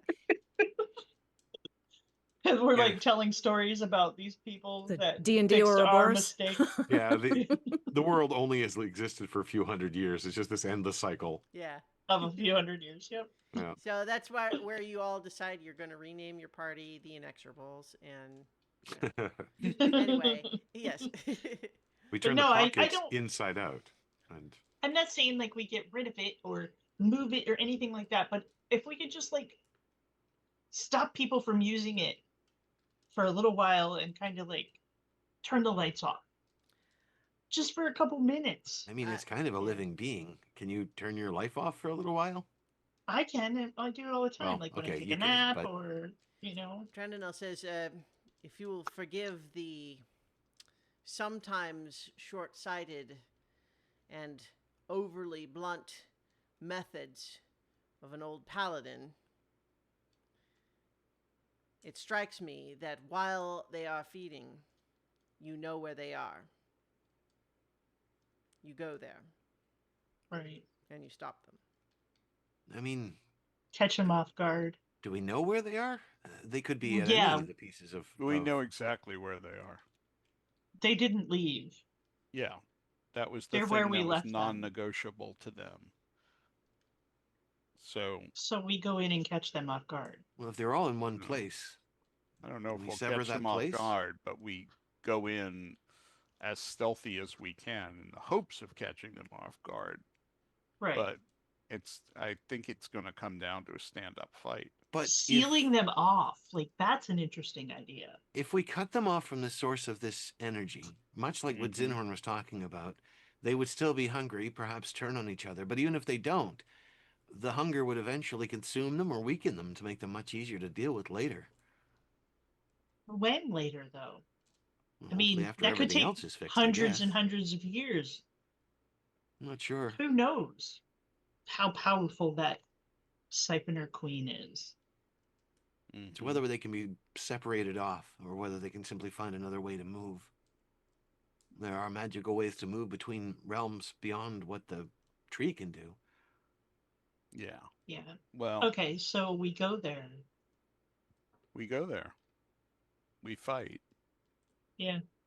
But first we take a nap, First, we even though we get just some spent like sleep. 2 hours talking about this stuff. We just go there and we fight. Yeah. All right. I Nedry think is totally not happy with that plan. Not really a plan. It is though. I mean, that's what's going to happen anyway. This is our forte. Like we make a plan, we talk about it for hours, then we get there and we just fight. So I mean, let's just nip it in the bud. We just go there and fight I'm without a plan. always saying this to Rupino. Yeah, I'm not sure if I like the parallels here. Lynn, I'm how do you trending feel them. about that? I mean, I kind of said at the beginning that we just need to go there and fight them. So like, like I don't know. But I I mean, wrote it- there is the thing that you could always, check with Rushama and see if they've got any ideas. All right. I've been trying to teach you how to commune with your god on a more regular, deeper basis. I mean, this would be a Well, good opportunity to use those techniques. I think I'm going to try that. Oh. Do you think I should get some sleep first, or like do it in the morning, or do it now and then sleep? I don't know because I meditate. It's different. And like that's usually how I do it. So maybe if you go into sleep through a meditative state, you could communicate with Rushama in We're- your dreams. Regardless, we're probably going to have to figure out a way to get there. So we're going to need to have another guide, like Melody or someone who knows the tree to get us from there to there. Well, So that's true. we might want to send that note out very Man, soon. I wish we would have left like a marker there so we could just fast travel right back to where we left from. That would be amazing. I mean, you were there, so like a spell of the nature of like teleport or something, like you It would be know the possible. location. I can get you Right. there. I can't get us home again. Who cares? I We don't I need to come do home. have. I'm pretty sure. Let me double check before I say yes. But I do believe that was that one I took.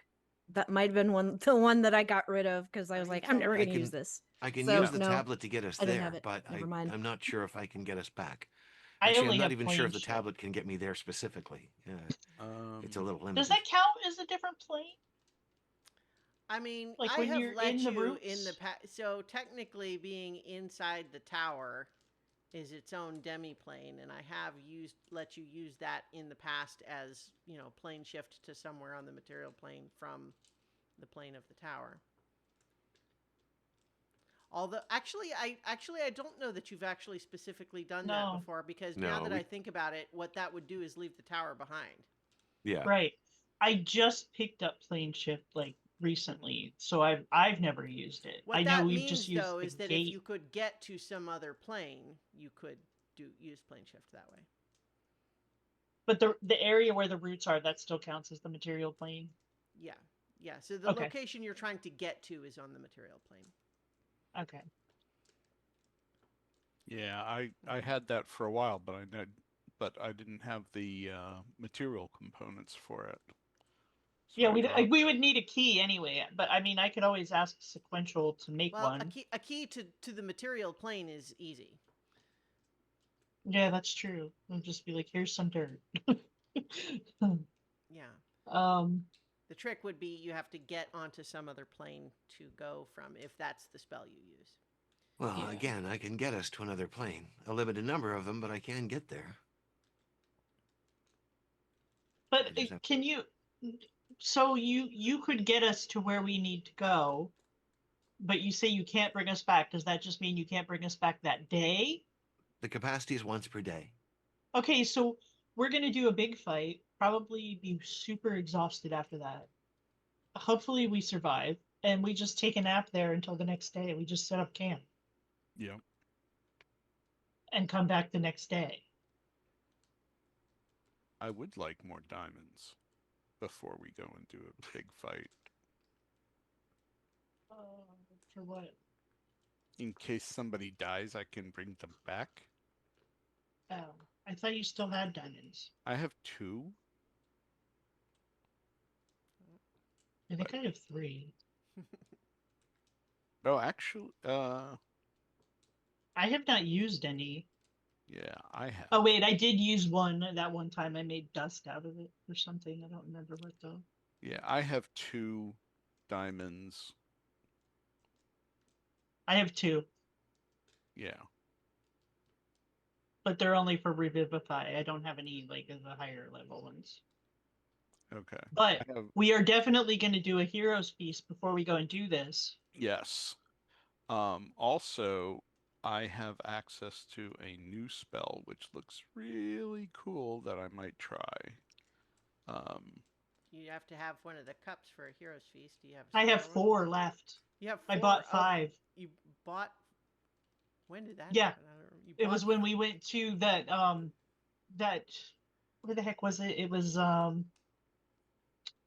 that magic place that where I got my what the hell? I don't have a brain anymore, I swear. I mean, when if I you've got my yeah, I'm, talisman of pure good, like when we Oh. bought like our big last hurrah yeah, of okay. stuff, I traded something else that I Oh, traded my right. sword. Right. Okay. Yeah. Yeah, So I traded okay, my sure. sword. Yeah, that makes sense. So I have 'Cause 4 you, left. yeah, you got the fancy stuff there, for sure. Mhm. So And we only did 1. Mhm. Tam Gun's Fiery Festival Feast.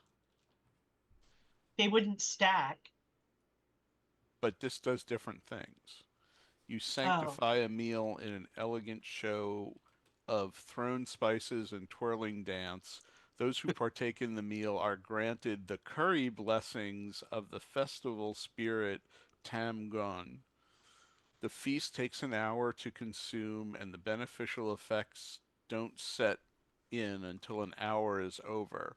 Up to 12 creatures can participate in this feast. A creature that partakes of this feast gains several benefits. The creature reduces its exhaustion level by 1, its speed is increased by 10 feet, and it gains a +2 bonus to dexterity saving throws. It can also activate the effects of the Ember Belly spell 1 time while This the sounds like benefits some, of the feast last, and they last for 24 hours. Where the hell did this Uh, come from? Oh, okay. Yeah, sounds like some third party thing, which is not to say you can't use it. I don't necessarily see. The source is Obojima Tales from the Oh, Tall okay. Grass, Mhm. which So- apparently Yeah, we have I- access to yeah. now. Yeah, I Could yeah, I we was have, just like, looking a- for it to look at it myself. Yeah. could we have like a double feast? And also, what do you need component wise for that? I need an uncommon ingredient which the spell will consume. It doesn't say My what. impression of that spell is that it is lower level than the Hero's Feast spell, but I can double check that. It's level 5. I don't know Okay. what Hero's Feast is. Hero's Feast is level 6. Uh, Yeah, it's level 6. let's see, where's these spells? But in any case, yeah, so you can, consider that. I think that certainly as you're all kind of trying to settle down into this, it's this increasingly, like, the more you kind of stay up talking and planning, the more there's I think just an increasing sense you're looking at Amethyst here. You are on a ticking clock at this point. Yeah. All right. How long does your feast last? 24 hours. Awesome. And can we do both of them? Let's see. I don't see any particular reason that I don't see any particular reason that they wouldn't stack. Okay, cool. Because they're totally different. Yeah. Like it's poison damage, frightened condition, right? Poison condition, and hit point max. I think they would both by work. 2d10. However, worth noting here that when it says an uncommon ingredient, that is not just like something unusual. In this context, it would mean something with a magical rarity of uncommon or higher that would essentially be consumed. So like an uncommon magic item kind of thing? Yes. That could work, yeah. Okay.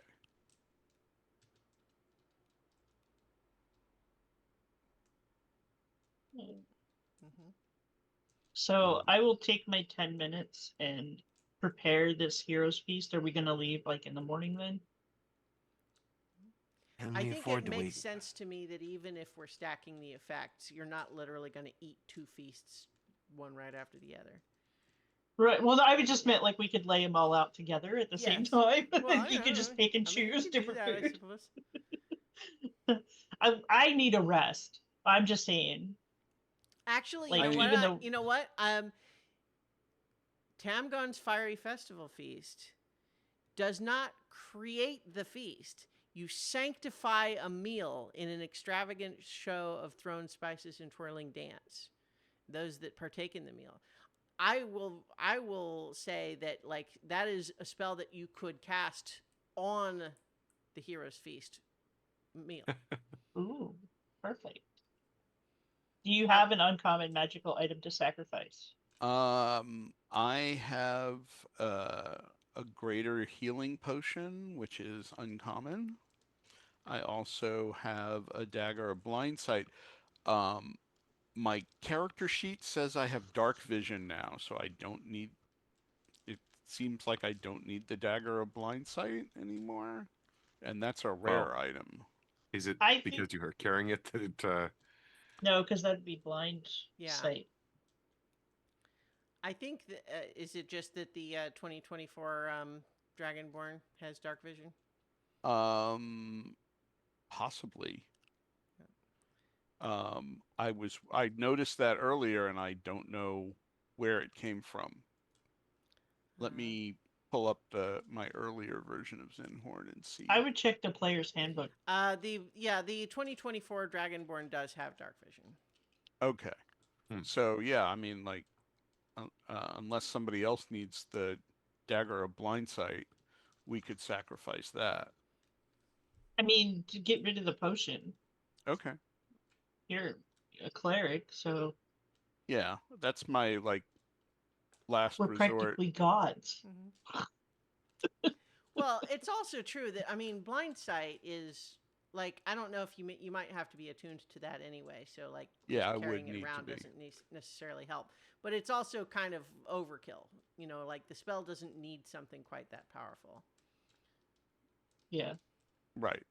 So yeah, the healing potion, I think. Mm-hmm. All right, Not so being I will consumed. do. I gotta go back to my spells because I'm gonna have to roll.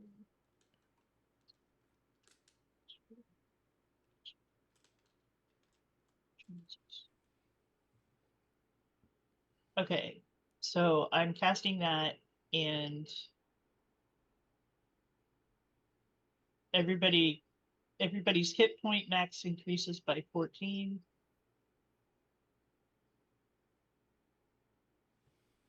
And you all have resistance to poison damage and immunity to the frightened and poison conditions. Isn't there like advantage on wisdom saves or something like that? No. Maybe that's the new version versus The the old newer, version. yeah. Okay, so in any case, we'll want to like double check that, but certainly that 14 improving max hit points applies like once you've gotten the long rest. Right. as well. And what are the other two Uh, resistances? it's immunity to the poison condition and the frightened condition. And then the resistance is Okay. Well, so you're doing the feast now though? Yeah. yeah, because it lasts for 24 hours. Then that way yeah, I'll get my spell slot back. Okay. Makes sense. Yeah. So Yeah. then if Zinhorn can also do his fiery feast, then Yes, I Yeah. can. so in that case, you would also all be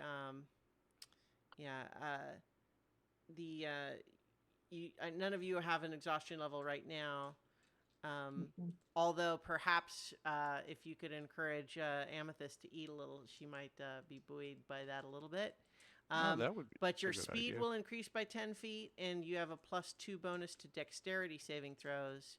And then the Ember Belly spell is a second level spell that kind of gives you like a sort of like it's fire spitting. You know, Oh, yeah. neat. Does everybody get that? You get to do it once. Okay. Yeah, so like you have it sort of as a potential until you use it once, and then it's done. Okay. Yeah. Okay, so the hero's feast is immunity from the poisoned condition. And the frightened condition. So I'm going to encourage you guys to look all this stuff up later because we're obviously not doing the fight right now, just for time. Just remember that you have it. Yes, but so I would say make your note to look back up what this all means when we're actually going to use it right now rather than using the time now to do it and then have to remind yourself later anyway. Yep. But so as you're all, so I want to know though, this meal is not just the hero's feast. Like I don't think it's like casual. It's for one, I believe you can feed up to 10 people, right? So 12. Up to 12. Okay. Well, so do you bring anyone else in for this meal? Definitely try to get Amethyst to eat. Yeah, I think you can manage with some coaxing. She smelled noodles and seemed interested. Does anybody have any opposition to Evan coming with us? I would love to have Evan with us. Does Evan want to come with us? I mean, probably. I think you think that if you ask him, he will come. Yeah, I still have his character sheet, but I can touch base with you, Christiana, during the week to see if anything's changed. It's the sidekick rules. We would level him up because we haven't had him in combat. And we're going to leave Buster here, as previously discussed. Yeah, he could come for this. We aren't going to be moving towards the pillar. Presumably, we'll return because we can't take the device with us either. Yeah. It's one thing if you're bringing for a fight versus the idea that he might accidentally make a pillar wish. Right. If you guys are okay with him coming for this fight, I would love to have him. And we will leave him home so he doesn't pee on the pillar. I actually think that having Buster in this fight would be good because he doesn't have magic. so he would be harder to like siphon from. Do we ask any of the Denetherians to go? Trendinel, would you like to go? He says, if you would have me, I would come. Okay. I think Trendinel was the only one in here with us. Well, he was the only one in this most recent part of the conversation, and that he's here because you asked him to come. So We can always fetch Talitha and Rupino if we need. Yeah. Do you want to ask them if they want to come? I feel like Talitha needs a nap still. I mean, she was only in alone for a he long says time. I believe that she is still recovering to the point that I believe she would. She was quite formidable at her peak, but at the present, I think she would honestly be a liability. I won't tell her you said that. I think she knows that I would say that. Let me perhaps put it better that her gifts of wisdom and insight would be better suited for not getting stabbed and using her skills where they can be applied and not wasting them in a combat situation. Okay. Likewise, Rupino was not as much of a fighter either. I believe that I will volunteer in their stead. As tribute. I think that Rupino would also be kind of could be problematic for him. I mean, for Zinhorn and for all of us, it's going to be an issue. But Well, and we also want to leave some powerful people here to protect the device. Indeed, yes. Though this is an important fight, no doubt, there are other threats. Yeah. So Evan, Trendinel, and Buster. An amethyst. I think that's good. We can't take Amethyst. No, to include in the feast. Well, yeah. Oh, yeah, oh, sure. Yeah. Mm-hmm. Yeah. Okay. So, yeah, I think, are you telling anybody, like everybody else, what the plan is? You kind of keeping it just to the need to know crew? I think that we would tell Probably Gilbert. sequential and yeah. So part of why I'm asking is just because I want to know kind of what's the vibe at this meal. I mean, Zinhorn's dancing, so, you know. Extravagant show of thrown spices and twirling dance. I think that I'm kind of solemn about all of this because I'm like worried about Amethyst. And I keep trying to make her eat food. Be like, no, eat this puff pastry. It's really good. Yeah, I think she's kind of doing the thing where she says she wants something, but then kind of will just take sort of one bite and then kind of stop. But noticing that, I will just keep giving her stuff. Yeah. Like, now try this. Now try this. I think she does. I think as she is consuming the magic of this food, it like specifically reduces its exhaustion level by 1. I think she does perk up a little, to the point where she's, I think, making eye contact and saying, I'm so surprised that this is hitting me so hard, and I didn't even feel it happening before. Sorry to be causing y'all so much trouble. You're no trouble. You're a hero of legend. I heard that somewhere. It was probably Lynn. She sings about it a lot. Does she? All the time. I'm just That's kind her of sitting on the thing. other end of the table going, I'm yeah, sitting at a hero's feast with, one of the heroes. So yeah, just I'd be like, still. she's totally fangirling over there right now. Like, you have no idea. Shoo. You know, it's interesting because while I was a little dizzier back there, I don't want y'all to be more concerned than you were, but I did sort of feel even half delirious, like there was a sort of question I was being asked. And just from what you're hear and tell about what these siphoners can do, I think that there's an aspect to which I might not be immune to whatever that is. So they're drawing from me, but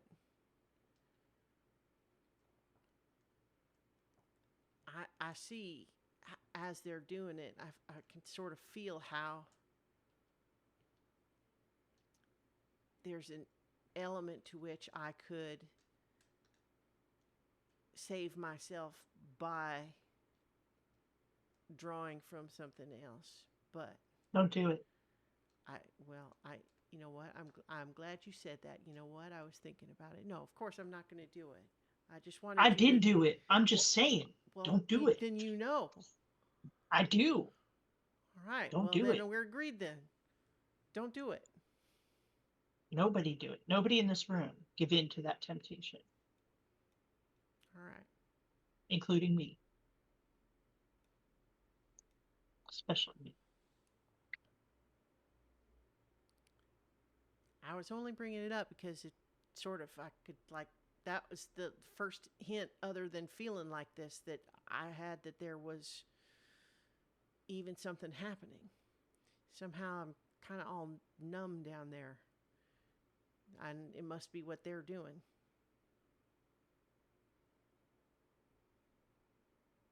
Yeah. Yeah, I'm guessing they're trying to hide their effect from you as long as they can. Who has nature proficiency? Yeah. Uh, Lynn has it, obviously. You want to roll that Obviously. nature proficiency We for we me? let Lynn do it. I did write down on Lynn? my sheet here, in Lynn we trust. Uh, so even with a 14, not great. 14, yeah, 14 is enough to know that even just in ordinary mundane nature, creatures like leeches, part of the way they work is they sort of, like, part of their bite carries like a numbing and anti-clotting agent, so that often the person who is being drained doesn't even feel it there until they see it in some other way. And so it just seems as though there might be an element of that here, that, when it's one siphoner just literally grabbing another humanoid creature, it's kind of hard to ignore that, but this was a little subtler. Yeah, definitely pass that on. All right. She says, gross. I don't like it.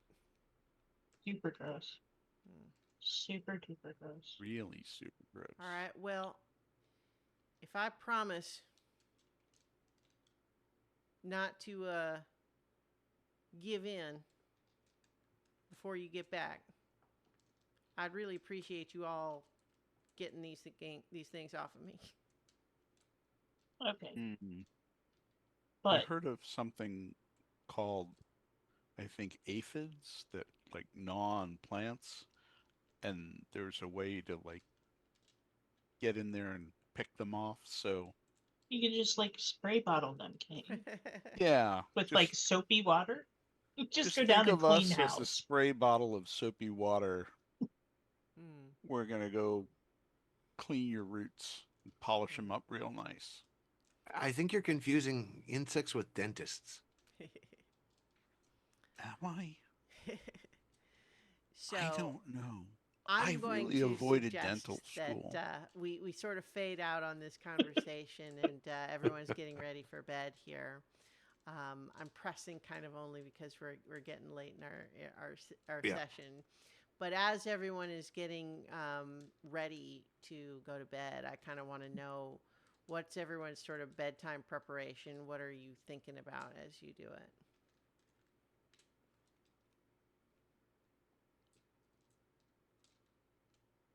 I'm thinking about the lessons that Zaleen taught me on meditation and exploring my connection to Rushama. Mm-hmm. Um, and my overall goal is to, um, if Rushama is willing to intercede, to get something akin to a token that will allow me to uh, like have him interpose himself between the siphoners and Amethyst, the world tree, um, when we are ready to act. So Okay. we don't want to do it too early and have them scatter looking for other food. Mm-hmm. But if we cut them off from a food source as we attack, that might throw them into some kind of chaos. Mm-hmm. Mm-hmm. But that's what I'm going to be asking for next time on so many levels. Well, I will remind you that at level 20, you have greater divine intervention. And so perhaps it would be something along those lines that you could have in mind here. So perhaps you between now and then, as a player, can do a little bit of thinking about how Mm-hmm. specifically Zinhorn might make that request, so to speak. So, yes, that Yeah. that is what I'm going to be thinking of Okay. as I nod off to bed. Sure. What about everybody else?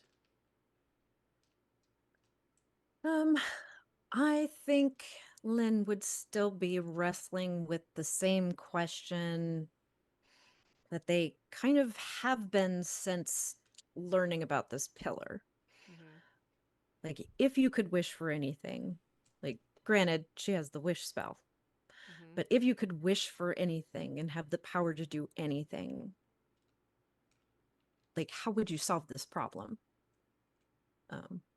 But always keeping in mind this, because she has this inner drive to just like, she wants to be good. Like, she Mm-hmm. wants, that's all she's ever wanted. And so this presents, like, knowing what she knows about the pillar, it presents a dilemma, because no matter how good a person wants to be, that wish is still, can still be twisted and corrupted into something bad. So it would probably be a lot of ruminating on that and just trying to work out some possible solution to this larger problem and thinking about like balance and stuff. Mm-hmm. Yeah.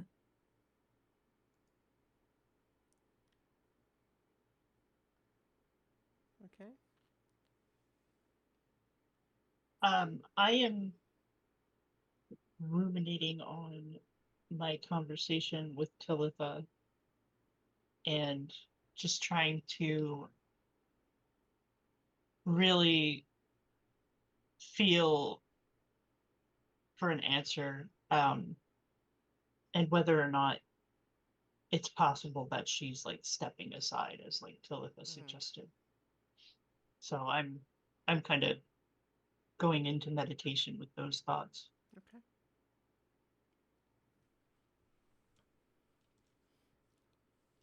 How about you, I Nidrugu? Sorry, go I ahead. think that he's Nendrigu, uh, as usual, kind of deep into his spellcraft and theory. What's running through his mind is just what can I do that would be useful. He's been doing a lot of spellcraft and theory recently. Every time he goes to sleep, he gets a couple of hours worth of work, basically.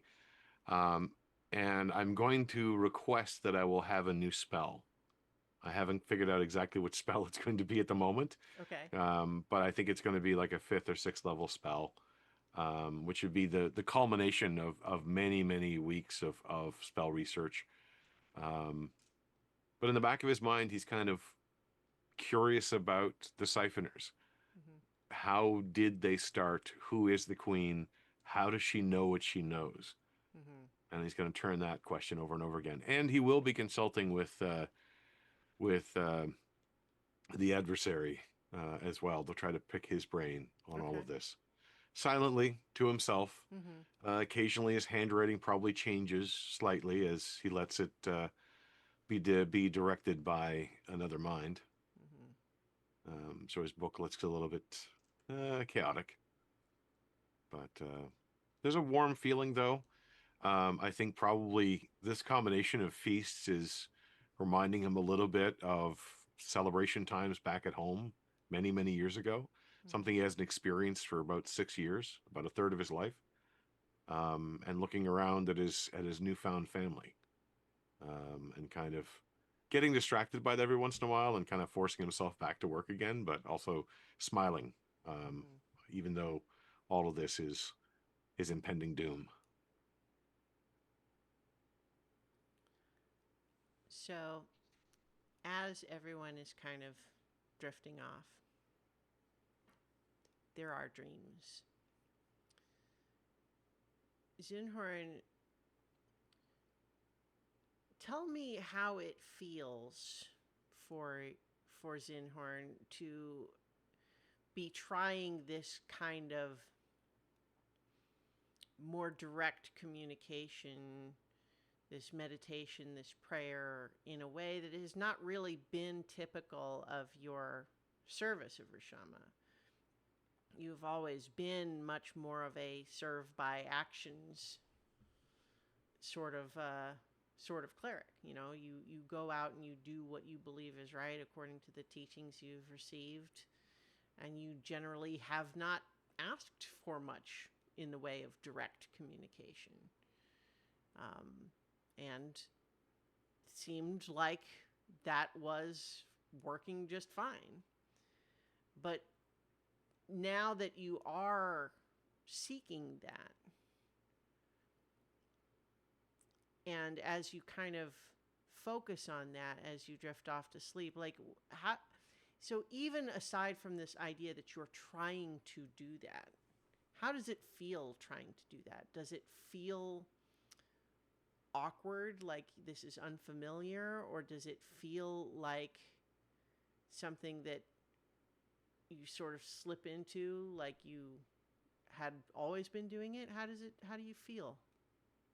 Um, he feels a little bit awkward. He's just kind of surprised at how comfortable it feels. It's like something new and exciting that he thought would be very awkward, um, that actually feels right. That um, it he's not sure what he was so worried about for all of these years. Um, that it just everything seems to be moving in a particular direction, Mm-hmm. um, that's comfortable. So tell me, I believe I know the answer, but I'll sort of revisit it here. Has Zinhorn ever, like in sort of real life, been to Rushama's Peak? No. I believe, though it was a long time ago, you have once before received a vision where it seemed as though you were at the peak. Hmm. And I think you sort of find yourself there now and understand that this is likely a dream and doesn't necessarily represent a divine vision or a direct communication. But nonetheless, it's also not a typical dream. And you were focused on this. So is your presence here now in this dream simply a reflection of your own desire to be closer to Rishama? Or is it divinely inspired?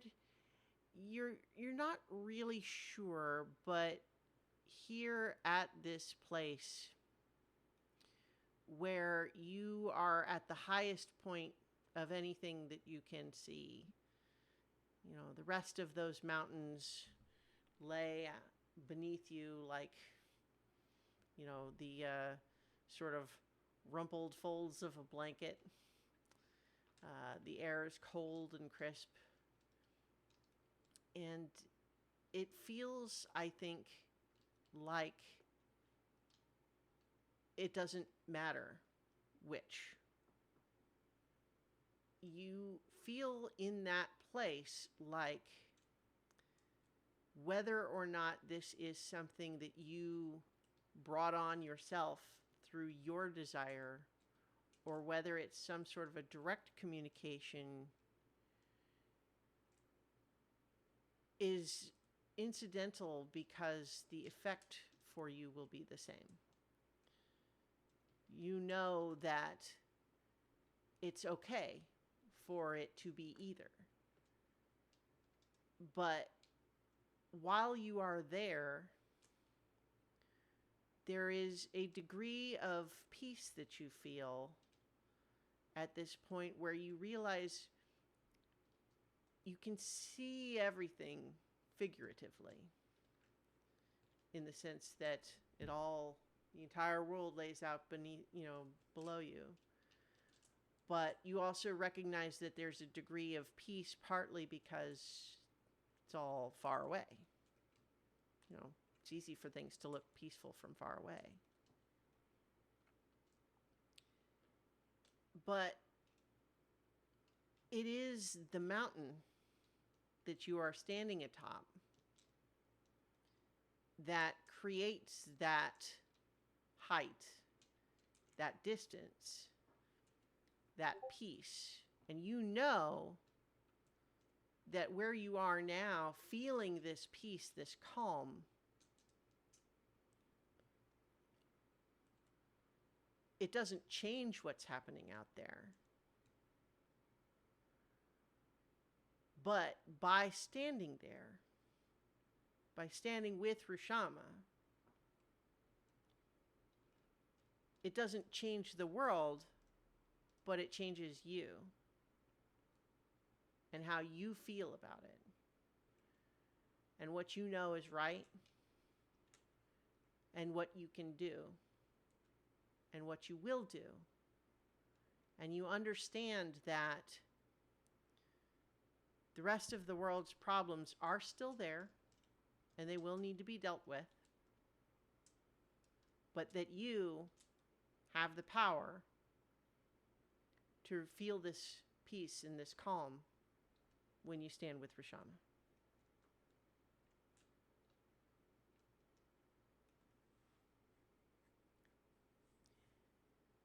Nedrigo,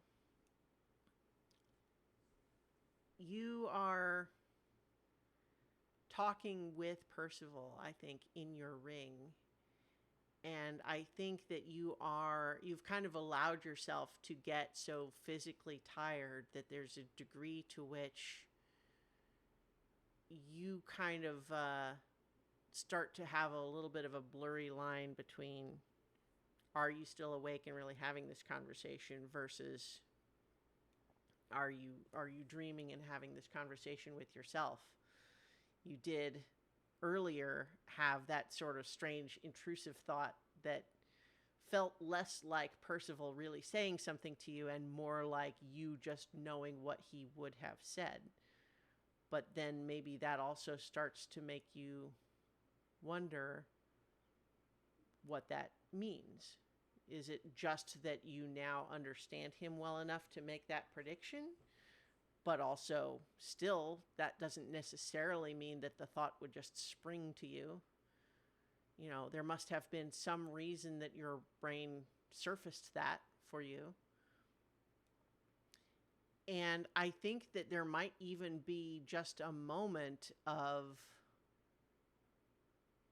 you know, wonder, like, is it possible that your understanding of what this ring does is not quite accurate?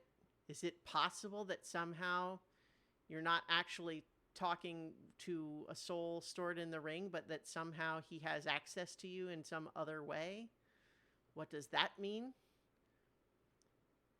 I think that you move past that initial flash of concern, recognizing that it's your brain starting to make kind of leaps in logic as opposed to something more of a real concern, because you understand how the ring works. You know, studied it.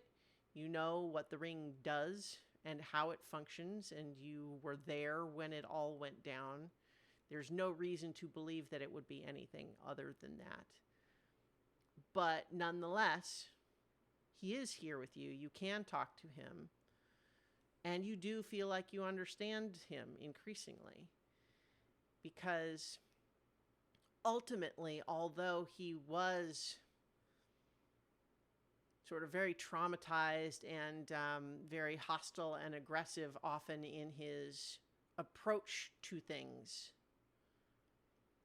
it was all kind of in the service of, you know, a purpose that at the very least he believed was righteous and so important that it overrode any other concern. And so he, in your actual conversation, is, you know, he does not have direct experience with the siphoners in a way that lets him give you any knowledge you don't already have.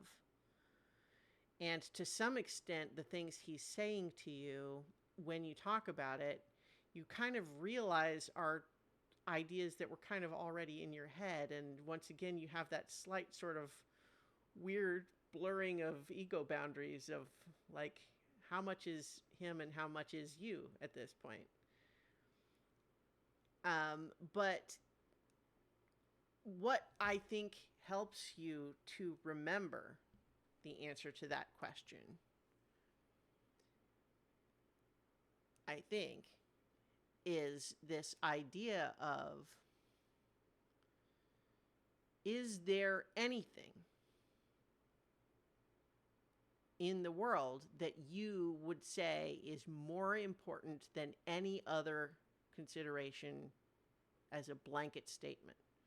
Is there something that you believe in as much as Percival believed in trying to protect his people from the rest of the universe?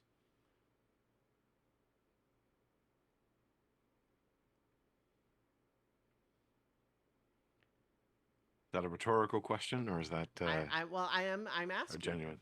Okay. Yeah, but I think it's also the sort of thing that you realize, it could also be a question of, do you think that it is even possible rationally to believe that? Or is it in and of itself kind of a form of madness, the idea that there is something that could, completely outside of any other context, be more important than any other consideration in the universe? Or is it all kind of subjective? I think for Nedry, there's only been one thing which has ever driven him truly. It's been dangerous. It's been important. It's led him to some danger that he couldn't manage. And that makes him cautious, but still desires it. Mm-hmm. And that is simply to know, Mm-hmm. to know everything. And through that knowledge, be able to make sure, make the world better, but that's not really the goal. Mm-hmm. It's to pull back the curtain on the universe to see how it really works Mm-hmm. and to understand that, which makes the Siphoners dangerous in another respect because it's another kind of magical connection that he would be curious to know. Well, and Um, that for that matter, it seems to have granted them knowledge that you didn't have, and you don't exactly. understand why. Exactly. And Yeah. that is one of the things that keeps chewing him up as he's preparing too, is Mm-hmm. that how does she know the things that she knows?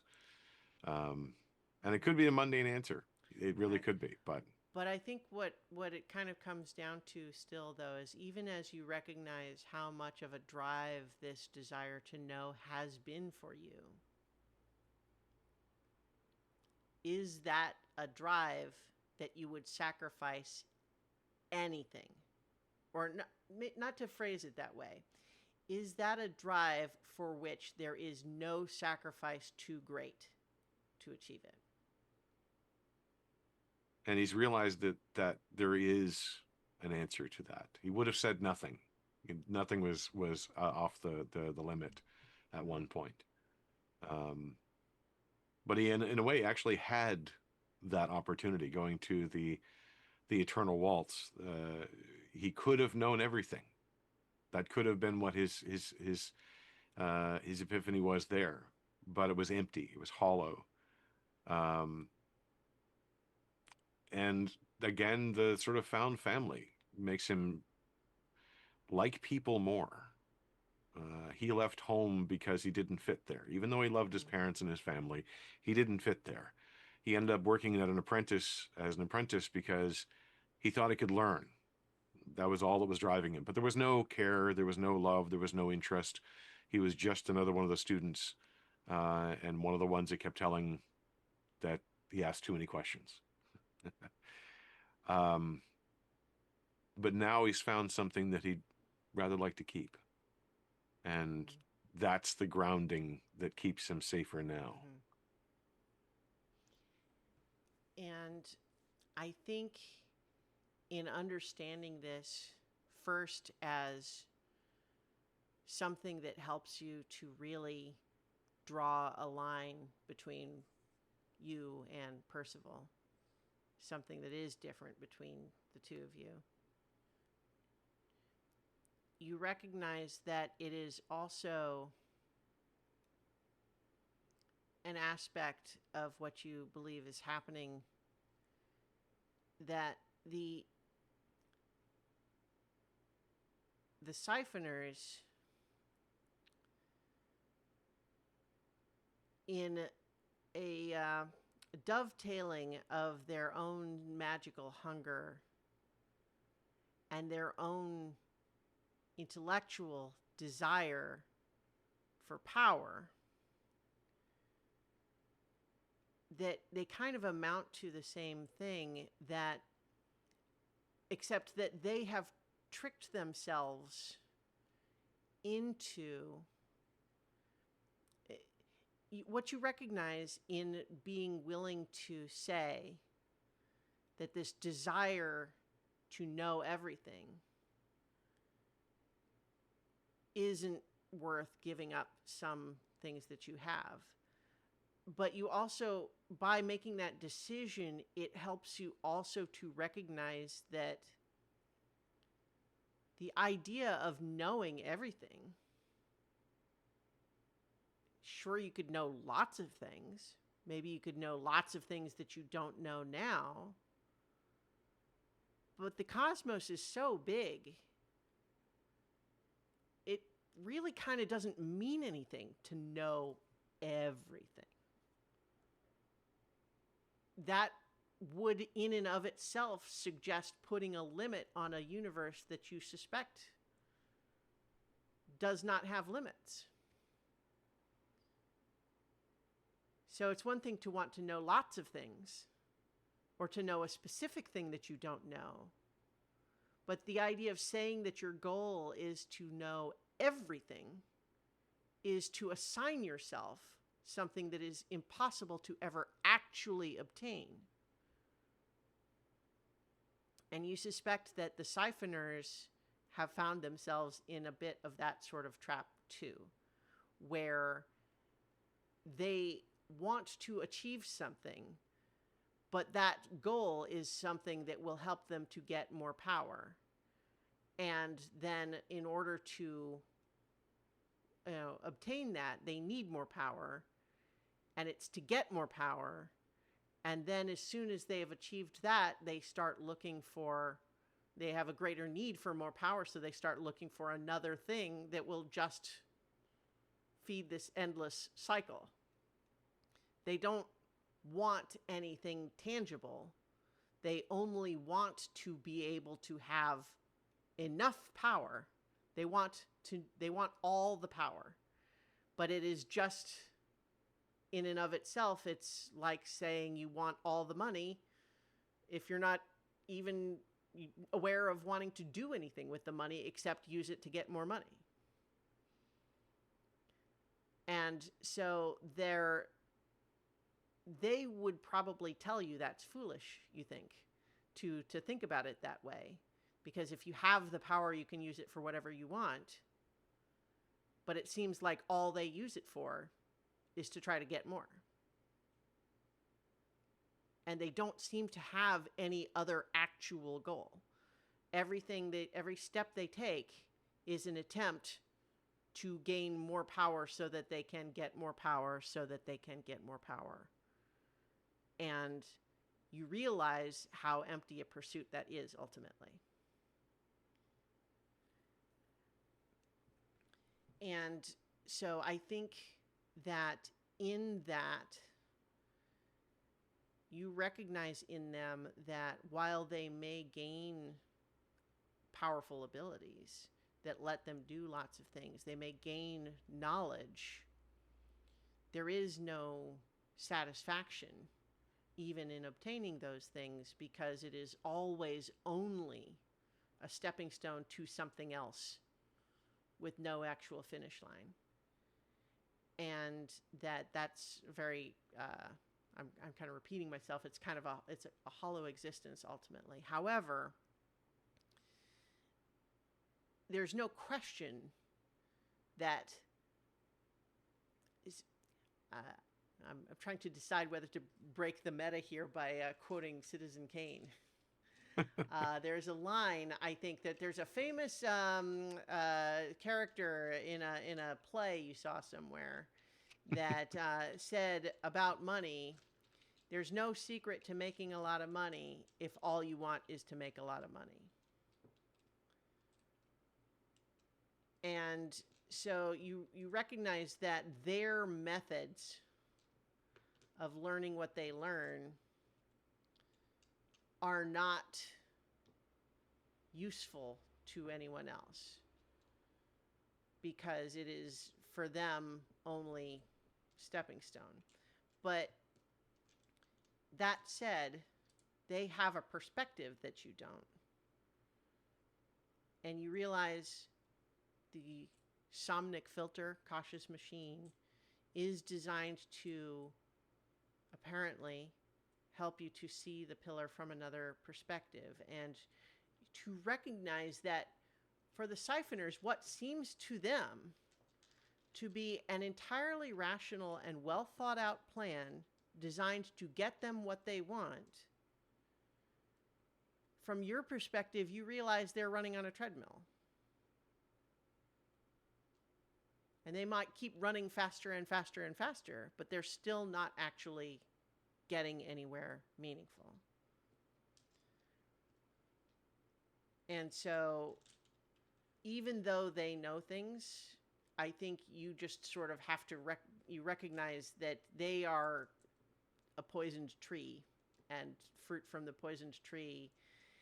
Even their knowledge, what they know about it, and the idea that they know it's called a somnic filter, their perspective on the universe might well be so different from the one that you care about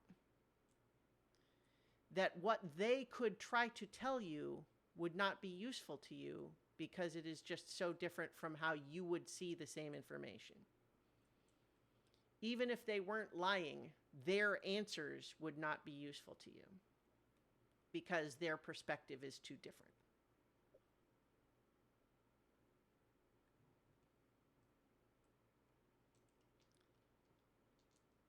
And so I think while you can identify in some ways with their desires, I think you have gained the wisdom to understand that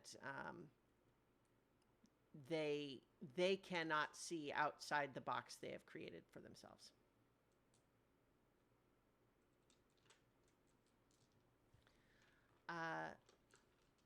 Lynn,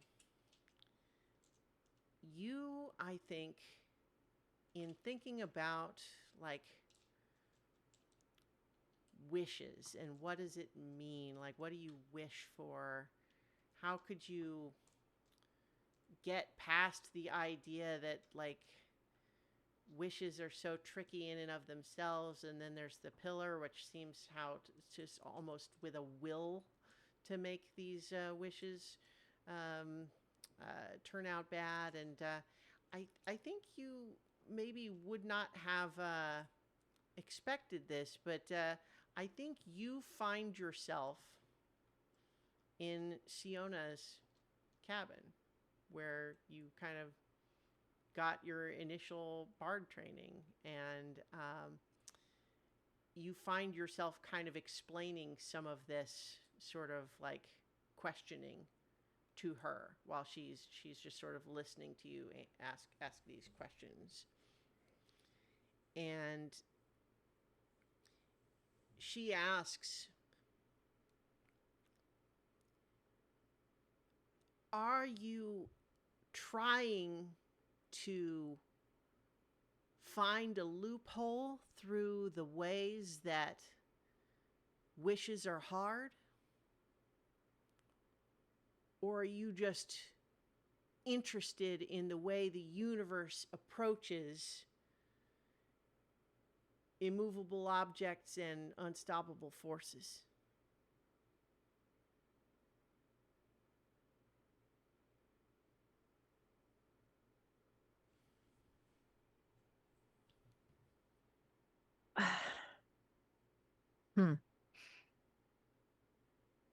Yeah, that's a good question. I think it's more of trying to balance intention and reality. So as much as you can hope for something to turn out well, it might not. And she's trying to figure out, like I said, a kind of a balance of how can she keep these people safe? You know, how can she achieve these goals without really hurting anybody? Even though that seems kind of impossible. So it's this kind of back and forth that she's dealing with. And like larger questions of the universe have never really plagued her all of that much. Because she's never seen herself as this huge godlike figure, you know, that she doesn't have these massive powers to, you know, literally change the world, even though that's what the party has been doing. That's just never how she's seen herself. So having this role kind of put on her, she's not used to thinking about larger questions like this. So this is a little new for her. Well, you know how we used to skip rocks across the old pond out back? Well, let's say you were to go around and find the biggest rock that you could carry. You were to heave that into the pond. And then you pick up a tiny little pebble and then you toss that into the pond. What's the actual difference between those two things?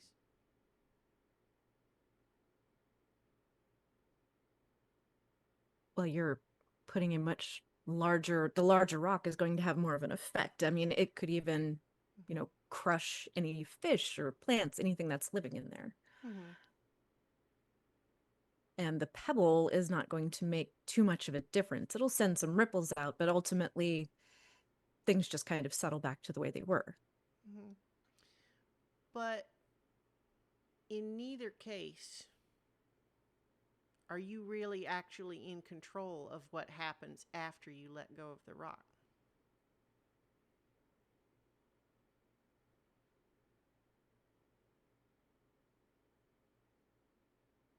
Not really, but it's up to me to make that informed decision. So, yeah. Mm-hmm. I'm just trying to get at the idea that whether it's a big, powerful wish spell or some ancient titan leaving his weapon behind, or whether it's just you trying to decide what to say to the guy you like, we have intentions for what we put out into the world,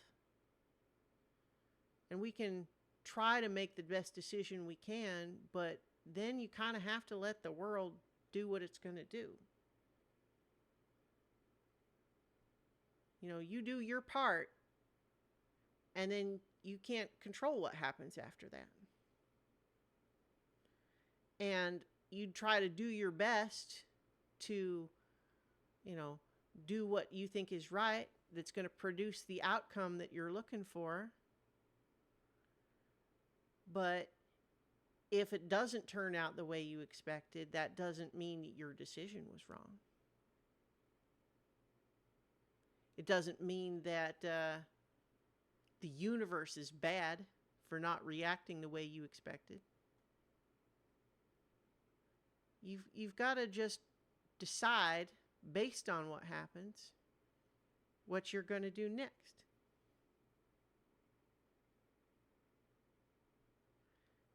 And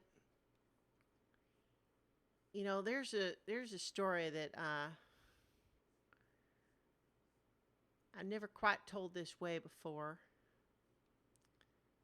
You know, I've told you that I had some wild times when I was younger. And there were certainly times where things that I thought was fun weren't actually fun for the people that I thought I was having fun with. And it was a hard lesson to learn. And it had some real lasting consequences where I felt like it wasn't even possible for me to make it up to those people. So all I could do is to try to make a different decision the next time.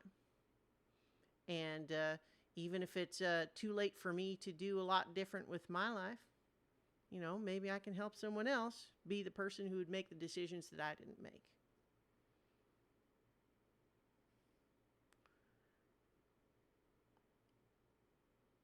And so, you know,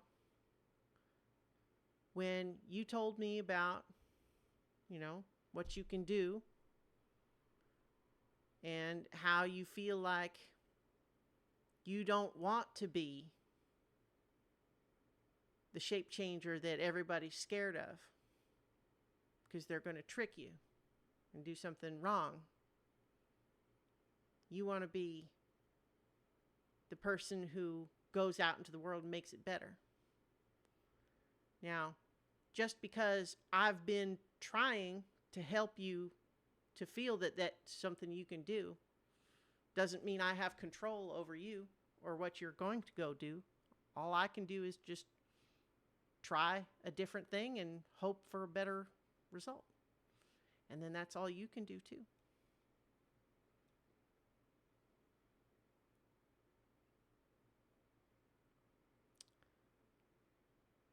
But so, you know, I'm just saying, you know, sometimes you make a bad decision and now you can't go into big cities anymore.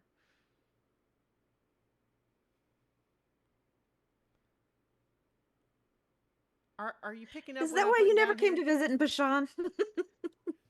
Well, you know, it just seemed like it was going to cause a whole big fuss if I did.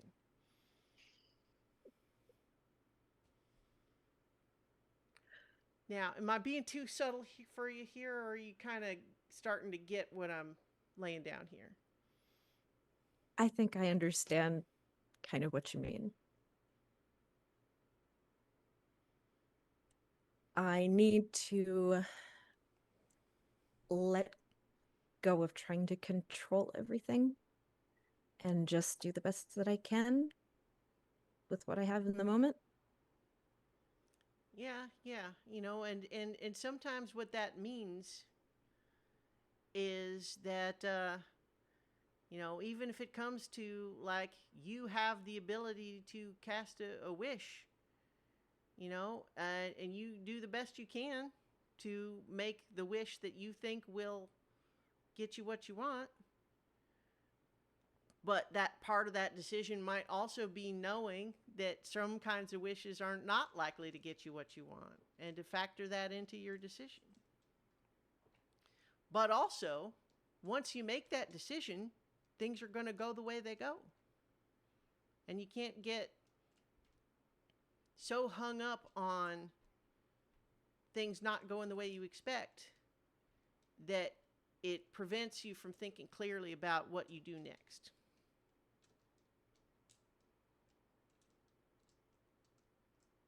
So learn from what happens. But, you know, the universe is a wily thing, and it's going to do lots of different surprising things. And sometimes they're fun, and sometimes they're not. And sometimes folks might disagree about what's fun or not. Sometimes they might actually travel to a whole nother plane to make sure that they can control whether you have your personal kind of fun or not. But, you know, then you take that into account. You do the best you can the next time. And that's all you can do. You know, if things don't go the way you expected, you try to do better next time. But that's all you can do.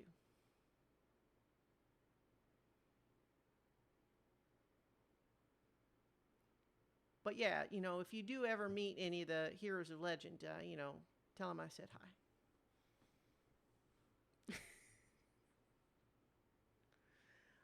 So I'm going to leave it there. In the meta, are people picking this up? I was kind of trying to not say it directly, but does anyone want to take a guess? Okay, no, I'm too subtle here. So I think that in this dream, Lynn, you sense that like she thinks that you're kind of nodding, but she's getting that you're not kind of like picking up all Are of it. you are you trying? Is this like I feel like this might be making a leap, but is this Jinxie that I'm talking to? I think yeah, I think you start to ask the question in the dream, and she just there's a twinkle in her eye.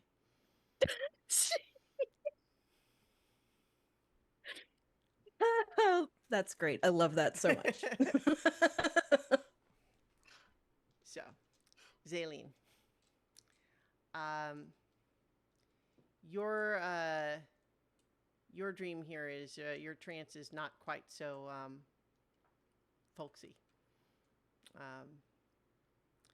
You have not, I think,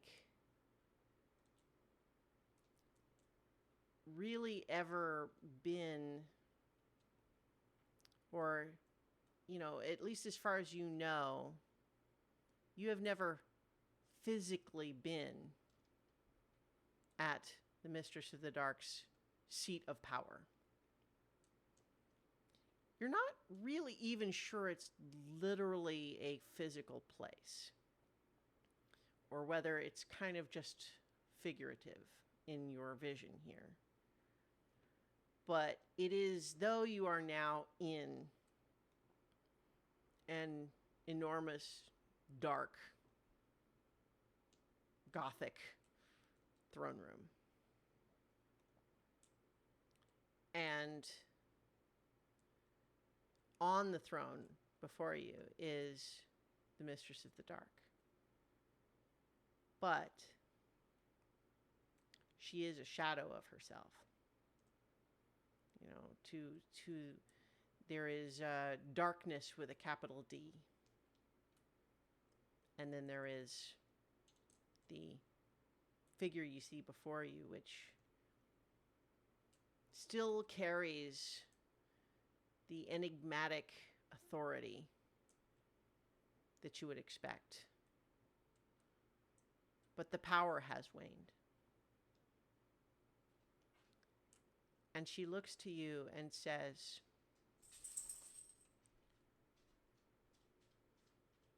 soon, this throne will be vacant. And it will be to you that I leave the decision of what should happen next.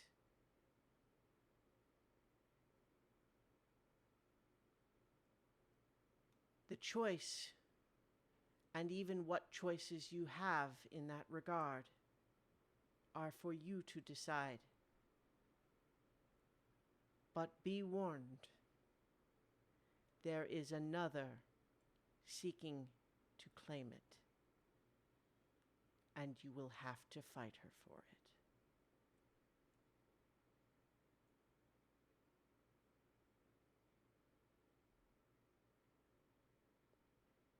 And I will.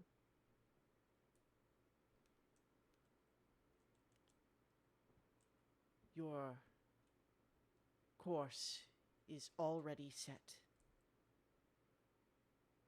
And tomorrow, either you will stop her or she will succeed and take my place. She draws power now, seeking to elevate herself to the point where she can complete the ritual that I once did.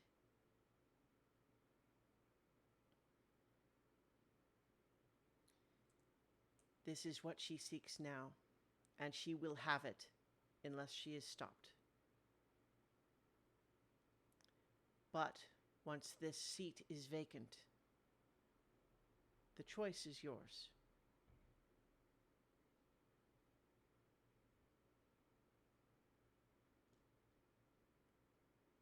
And then she stands up from the throne and takes, steps down these stairs to come to you.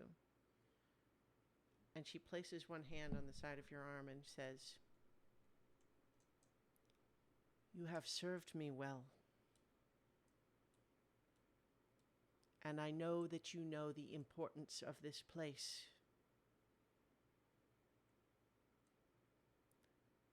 But that does not mean things must be now forever as they have been. I made changes when I came to power. And whether this seat itself even remains,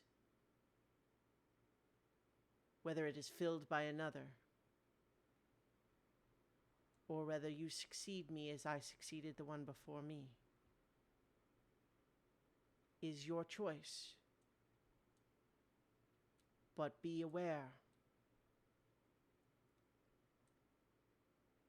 there will be ramifications and consequences of any action you take.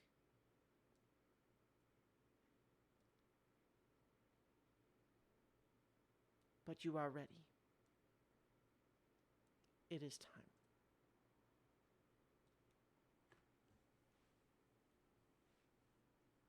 And I will do you proud. And I think you find yourself saying that out loud as you open your eyes back in the bedroom. And once again, just to be entirely clear, we understand you have a vision now of the Siphoner Queen in your head. And that is where we will leave it for tonight's session. So, no pressure. You could become a god, but no pressure. No pressure. Well, also, Don't if screw you this don't up, stop her, basically. then she will be. Yeah. So, Yeah. yeah. Mhm. Yep. So, what will happen when the pocket protectors go to confront the Siphoner Queen? We will find out when we return next time for more adventure on so many levels. So many So levels. So many levels. Oh boy.